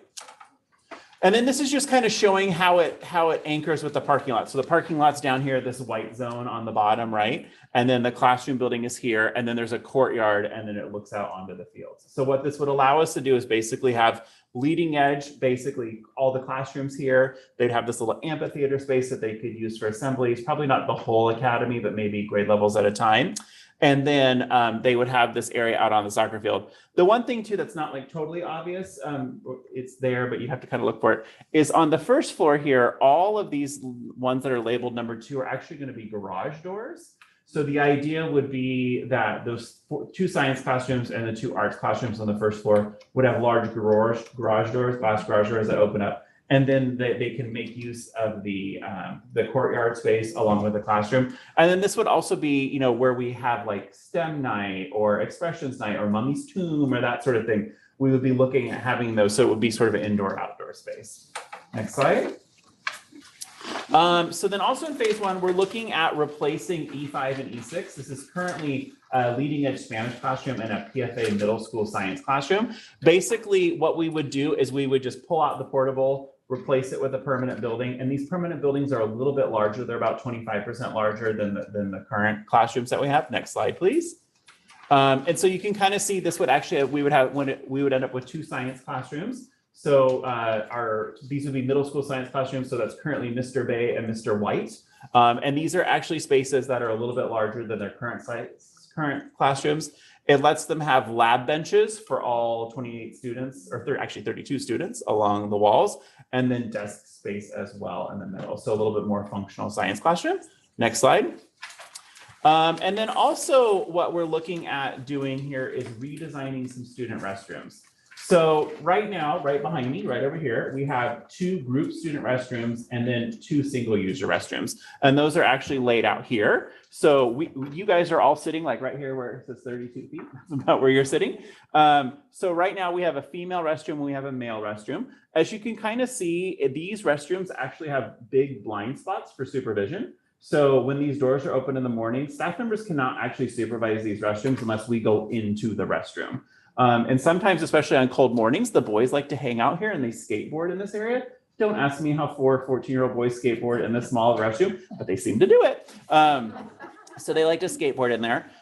One of these restrooms is a staff restroom. When campus was built, these were both staff restrooms. But over time, as we've had to serve different types of student populations, we've had to convert one of these restrooms into a student gender neutral restroom. I hate this restroom with every fiber of my being because I affectionately refer to it as a sex, drugs, and rock and roll bathroom. Like anything bad that's going to happen on campus is going to happen in this restroom. And it's because it's basically too private of a space. So what we've been doing is working with our architects on how could we redevelop this a little bit better. There are legitimate needs for student gender neutral restrooms, but we don't want to create spaces that are so private that if a student is having an emergency or doing something inappropriate, we can't easily monitor the situation. And so what they're doing is they're basically taking these restrooms, turning them 90 degrees. And so rather than the entrances being down here, the entrance ends up being on the side. And what we have here is we actually have 2 group restrooms, which will be by code identified as male and female. However, basically, these are just open hallways here to a series of stalls that are each a toilet only. And then at the very end of the room, there's a toilet and a sink, which I'll get to that and just why that is in just a second. So we have basically 8. So over here, we have a series of toilets and urinals that we're basically replacing with all toilets and also making sure that they're all ADA accessible, because we actually also have an issue in this restroom that it's not fully ADA compliant anymore, if I know it's really built.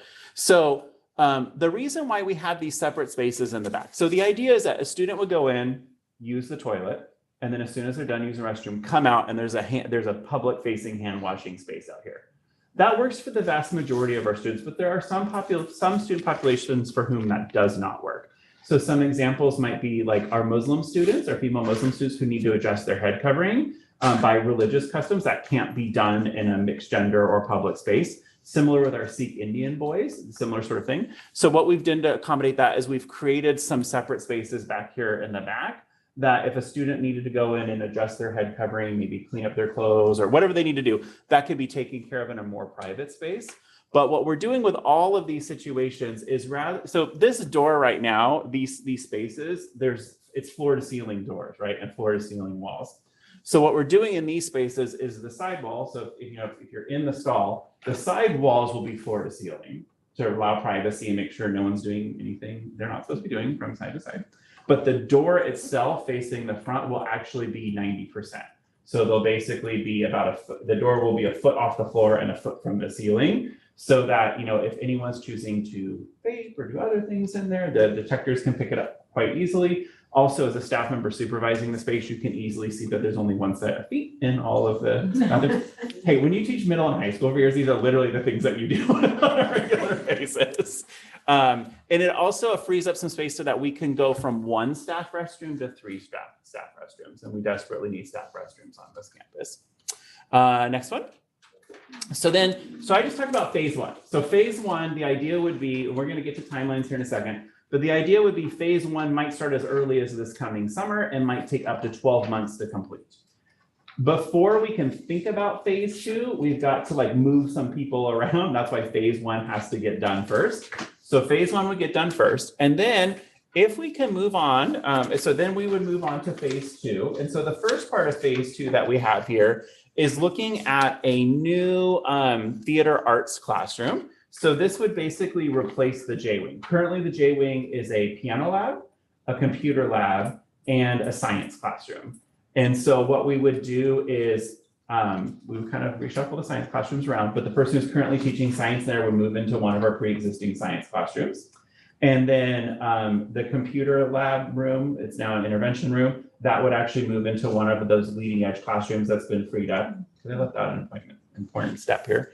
So once all the leading edge students and their teachers move into the new two-story classroom, PFAA teachers and students would move into what is currently our leading edge classrooms. So what this would allow us to do is, going back to that zoning, leading edge is in the two-story classroom building, PFAA is kind of the rest of campus, and then ECA has their space. And ECA would also be making use of some classrooms that are immediately across the backside of ECA. So ECA currently uses D2, and they would also likely use the E1 science classroom as well, along with another classroom. So one of the things that we're looking at doing is replacing the J-Wing with a new theater arts classroom. The J-Wing, you might have noticed on the very first slide, abuts the parking lot in the back. So actually, can you go back, Ziva, for a second? I want to show something. Go back to that first slide where there's the blue and the orange. Okay, so currently we have something called the Black Box Theater. That's actually our small original theater. The Black Box Theater is this little box right here that's in the middle of campus. That Black Box Theater has a lot of problems for doing shows. So first of all, if you come to a show at the Black Box Theater, you either have to park in the back of campus or the front of campus and sort of traipse through almost like alleyways on our campus. It's actually the back of the theater stuff to get there. The other part that is a little worrisome for me as a school administrator is when we're doing a show in the Black Box, the audience viewing the show and the students who are in the production are using the same restroom space. And so we have situations where we have students changing into different costumes in that restroom space, and then adults, obviously not fingerprinted, not done all the things, going in and using the restrooms in that space. And so what we're trying to accomplish here is this reality of having a theater in the middle of the campus is not necessarily where you want to have a theater. You really do want to have it on the edge of the campus. Also, just like we currently have in the Benvenuti Performing Arts Center, we need student spaces and public spaces when shows are going on, and the two really shouldn't be mixing with each other. Additionally, right now we have 2 theater classrooms, and they're really undersized for the number of students who could potentially be in a theater class. So what we're looking at doing is putting in this new theater building here where the J-Wing currently is. What this would do is what we refer to as the back parking lot would effectively become the front of campus, if you will, for individuals coming to see shows in this small theater. Just like how the BPAC, the front of campus, is when we're seeing a show there. So we would have a theater on this side of campus and a theater on this side of campus. All right, so now if you can go back to that slide.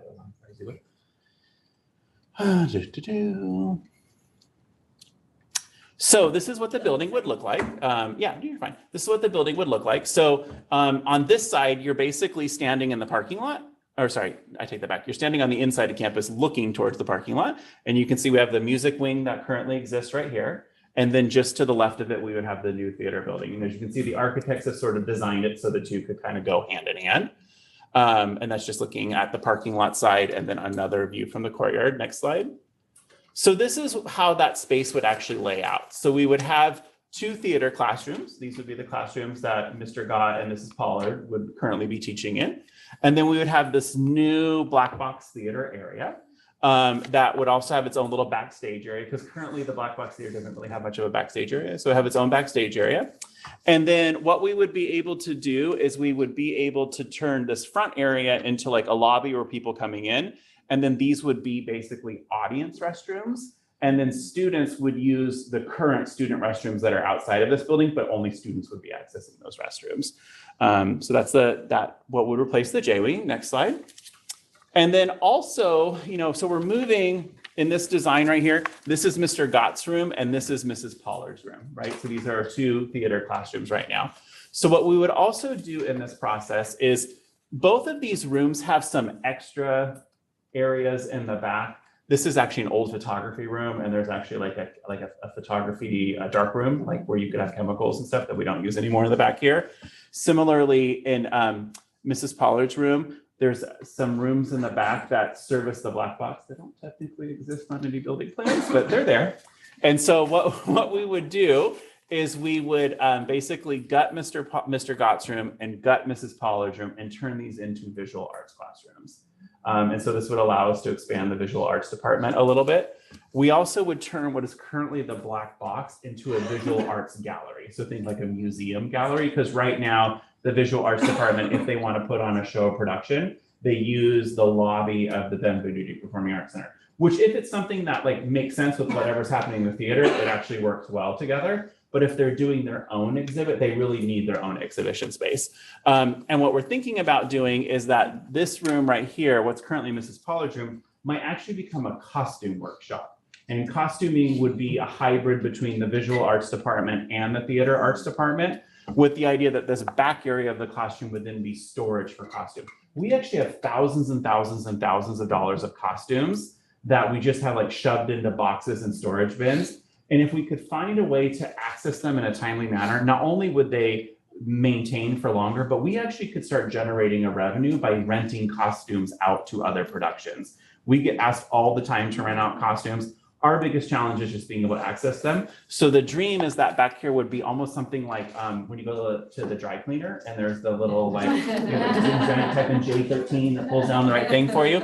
That's kind of the dream of what we would build back here in the costume workshop.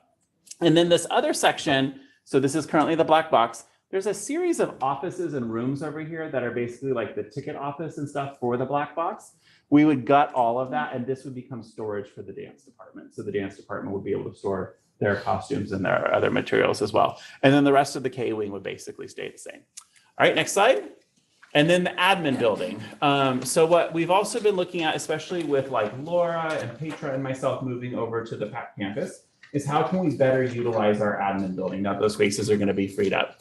And what has been recommended by our architects is actually to kind of go back to how the building was originally designed and existed until probably about 15 years ago, which is that the very front part of the building where my office currently is would actually return to being the front of that building.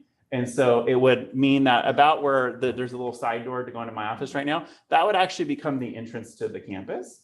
And you could come in that area. There would be sort of the office spaces, some little cubicles in the back for administrative assistants that support PFAA.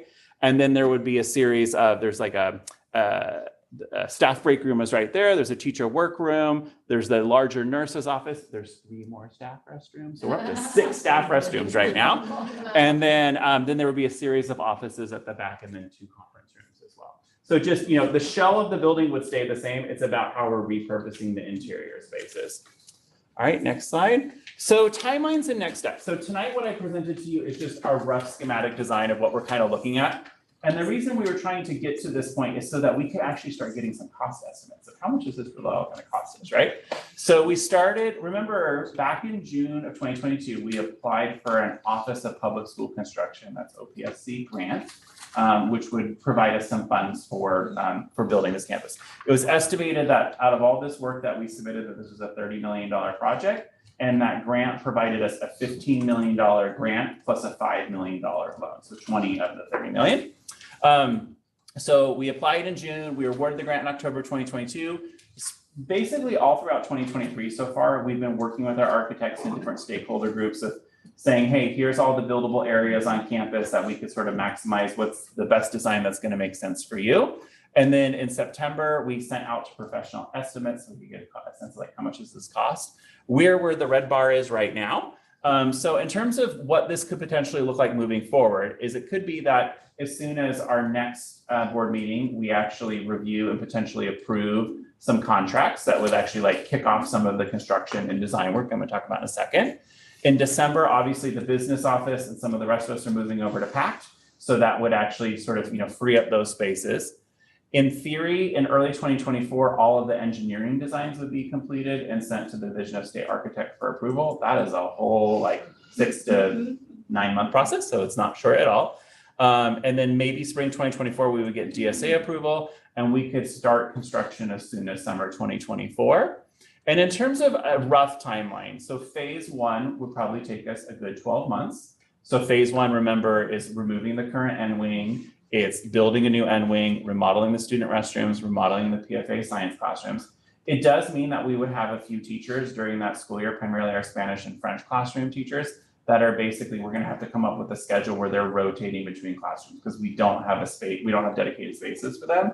Similarly, some of the ECA spaces are gonna be lost in that process. And so what we'll be doing is we'll be having to look at like teacher prep periods and finding spaces. And so we'll have a year of kind of like all having to huddle together. It's like, sleeping over at grandma and grandpa's house while your house is being built type thing. So we will have about a year of that. And then once that new 2-story building's built, new science rooms are built, what we can actually do is we'll actually have more space than we need for a little period of time. So we'll be able to move people into all sort of the right spaces. And then that'll free up the J wing, which is the main place that we're going to be gutting, those 3 classrooms that are there, to build that new theater building. So in theory, it could be like I said, summer 2024 to summer 2025, we do phase 1, summer 2025 to summer 2026, then we do phase 2. Notice there's a big asterisk there that says dependent on funding. So let's talk about money on the next slide here. So in terms of estimated expenses, so we did a professional cost estimator estimate this project. And so they're estimating about $20 million for phase 1, which makes sense. That's actually where we're adding the most square footage, we're putting in a 2-story classroom building, et cetera. And about another $15 million for phase 2. So think $35.5 million for both. So not too far off the $30 million that was originally estimated. This does include all construction costs, like site development work, all that sort of thing. It also includes all the design fees, all of the various permit approval fees that we have to pay, and also has some built-in contingencies of around 10 to 15% to one, address cost escalation, because knowing that we have phase 1, phase 2, the estimators are trying to say, okay, well, this is what phase 2 would be today, but we know you're not going to probably build it for 18 months. This is what we think phase 2 is going to look like in 18 months.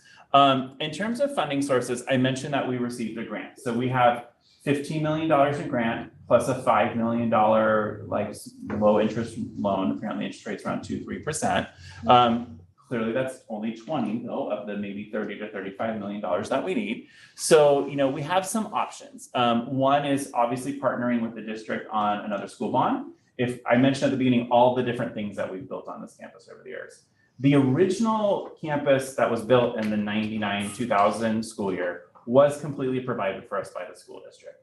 But everything since then has been a partnership. And it kind of depends on the structure and what it was. But in most cases, we've paid in some sort of way about 50% of the expense. Sometimes that 50% was paid for by we went out and applied for a grant. Sometimes that 50% was paid for by us taking on a loan, and then years later when the district passed a bond, paying off the remainder of that loan. So we've had for everything that we've built, we've kind of had a different little way of getting there. but in the end, it's usually been a partnership. And I know for some of the other charter schools in our community, that's kind of some shocking information, because sometimes there's the belief that everything at Natomas Charter School has just magically been provided by the school district. No, that hasn't been the case. We've had a partnership. And so this will be the same sort of thing where we will have a partnership. So actually later this week, Anita and I have a meeting with some officials at the school district, because the school district has been working on a larger facilities master plan. They're looking at all sorts of different things, from adding a high school campus for Westlake to talking about a third high school campus in the district that would be on the west side of the district, kind of near the pumpkin patch over there. To, also all sorts of various remodeling that they need to do, because, the district went through a huge building boom, like 99 to about 2008. So, but most of those buildings are also at a place where they need some significant remodeling. So we do know that the district is looking at potentially doing a bond, which is why they did their huge facilities master plan project. The question is just like, how much of a bond? And, could they set aside $20 million here for us and $6 million over here for STAR? So that's going to be the conversation that we're going to have with them. We could also look at some other financing options, whether it's going through a bank, going through a credit union. But, as you're all sort of experiencing right now, interest rates are not great. So that's really not necessarily a path that we want to go down probably. So in terms of what are actual next steps, so first we're going to be doing some value engineering. How do we lower costs? I'd like to at least get us back to that $30 million budget. Maybe a little bit like 26, 27 will be awesome. So we're gonna do some value engineering just to see where are there some ways that we can lower costs. When we did the design, we did to the greatest extent though, maximize modular buildings. So modular buildings are much less expensive to build than on-site buildings, like half the price per square foot. So we're trying to maximize that to the greatest extent possible. I mentioned Anita and I are gonna be meeting with district staff this week. And the other part too is talking to the Office of Public School Construction about possibly only doing phase one. So looking at the pots of money that we got money for new construction and we got money for remodeling classrooms. So phase one, because we've designed this giant 2-story classroom building, that's the majority of that is new construction. There's some remodeling in there, but the majority of it is new construction. And that's actually the bulk of the money that we got. And so, it might be that we could, on phase one, we might spend 75 to 80% of the grant money that we've received. And so if that is the case, we have to work with OPSC on better identifying that. It would really allow us financially to move forward with phase one. What's also been recommended is, even if we know that we don't have the money figured out yet for building phase two, still to go through the DSA design process for phase two, because once we have those plans approved, they're actually good for 5 years. So if we end up in a situation where, okay, on our own, we know we can afford phase one, but phase two is really whether or not the school district passes a bond, we could at least go through the design process. And then if the school district does try to go out for a bond in November 2024, once that bond is passed, usually it's a good 12 months later before we'll actually see money. But at least we would be in a place where we would have shovel-ready plans. And honestly, that's how we got Star Academy. We found ourselves in a very similar situation where we had some opportunities through a Charter Schools Development Grant to at least do all the design work for Star Academy. And then when we promised the district that we would help them get the bond passed, and then when the bond was passed, we were the first ones in because we had DSA approved plans. And we were actually able to have that, fully funded out of district and state bonds. So anyway, so we'll be sort of looking at that. But like I said, tonight was just to provide you an overview and update of where we're currently at. And then in November, we probably will have Charlie along with our architect, Brian Whitmore, who's been working with us, come and talk a little bit about, construction money and that sort of questions I can answer. That's exciting. Yeah. Oh, sure. Getting some stuff. I mean, remember, we were trying to buy land way back there a while back. So yeah. Making progress. All right, thank you all. Thank you. Executive Director comments, Dr. Wood? Couple quick things. First of all, 2 weeks ago I taught kindergarten. It was amazing. We did a new thing this year where we, at our all staff day, we raffled off an extra person on custody day. And Mrs. Strazo won, and that meant that I had to be a kindergarten teacher, which was kind of amazing. It's just a couple quick announcements. You heard we have Leading Edge, we have district champions for both flag football and volleyball, so a round of applause for Leading Edge. Application season is right around the corner, starts November 1st and goes through January 12th. So get ready to tell all your friends and family about turning in their applications ASAP. And then we also in early November have Natomas Unified School District elections. So if you live in trustee area 4, so roughly the area around Heron, make sure you check your mailbox. You should have a mail ballot that you're going to be filling out and making sure that you vote. And then we have a ton of upcoming events between now and our next board meeting. So please pay attention to your email. Laramie projects this week. We have the PAX STEAM event. We have the Star Harvest Festival. This week is also NUSD Secondary Schools Night. So if you're a 5th or 8th grade parent, if you're 9 to 1 about all the other programs in the district. We have an instrumental concert November 16th and Leading Edge's Mummy Tomb, which this must be like the 31st anniversary of doing Mummy's Tomb at this point. It's been done forever. Is actually on November 9th. So we have a lot of exciting things going on. Wait, Parents United, Yeah, I know, November it's amazing. 14th. Parents United. Just saying. Board of Director comments. I know we had a board member in the classroom. Yeah, twice. Yeah. Tell us about it. Twice, yes. I was asked to come to the ethnic studies 9th grade class. There's 2 sections. So I got to present, basically tie in my experience as being a farm worker with the unit they had just finished about the United Farm Worker movement in California. So I read my first published poem to them and showed them the utensils that we used at the time, and then talked about kind of my process from working out in the fields, picking grapes. And I explained that whole process to them, how grapes become raisins. I mean, that's what my poem is about. And then talked about how I got from there to become a professor and all my experiences and some juicy family stories that they enjoy. Because all families have them. Yeah. So it was fun sharing that with them because I'm writing a memoir. So, you know, in sharing that, okay, I'll be sure to include that story because people like it. So yeah, it was really a wonderful, the kids were fantastic. She was so popular, the kids want to take pictures with her. Oh, they did?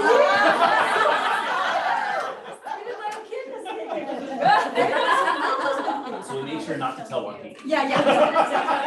Joaquin knows you were here. He knows, okay? He knows. And so, but the questions they asked me, I mean, one question, I won't go to, was like, wow. I mean, very thoughtful kids. But I also came back last week. And I did an ofrenda to 2 Spanish classes on Wednesday because it was only half an hour. I thought, okay, I can do half hour. There were 2 sections. And I did an ofrenda for Dia de los Muertos.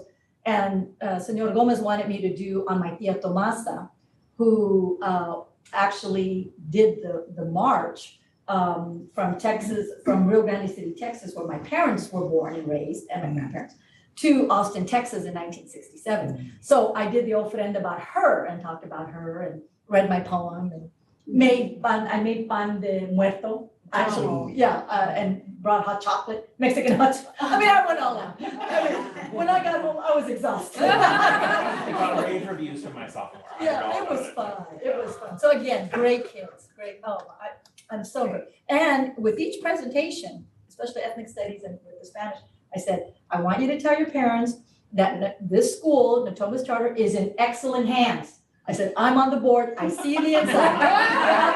Excellent hands. I had to put a plug in there.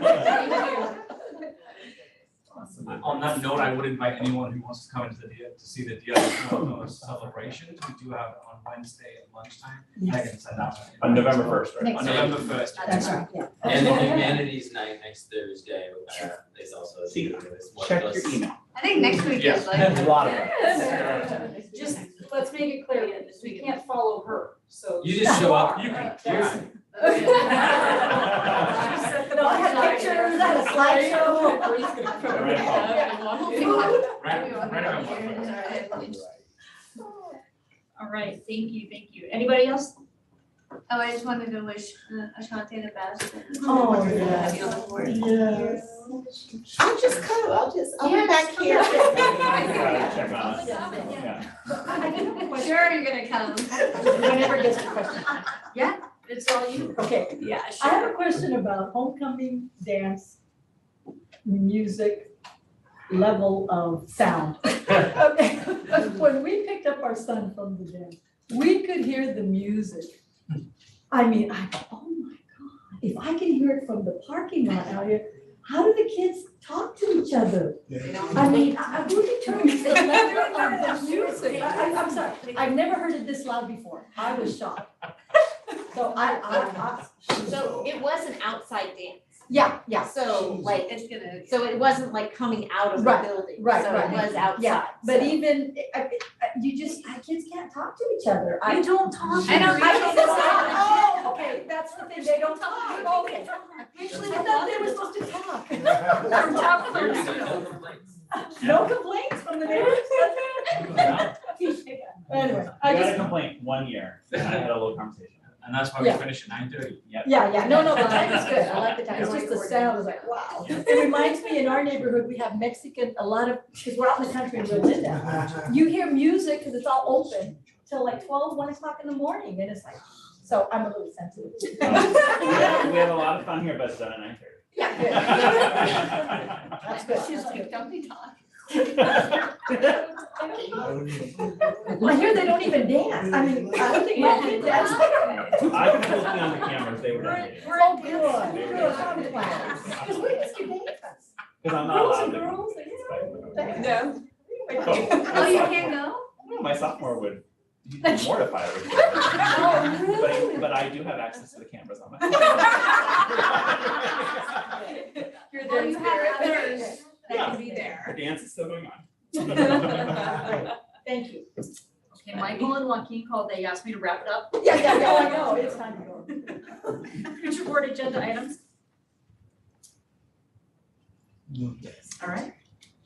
I will adjourn us at 8:32. Thank you. Thank you. Thank you.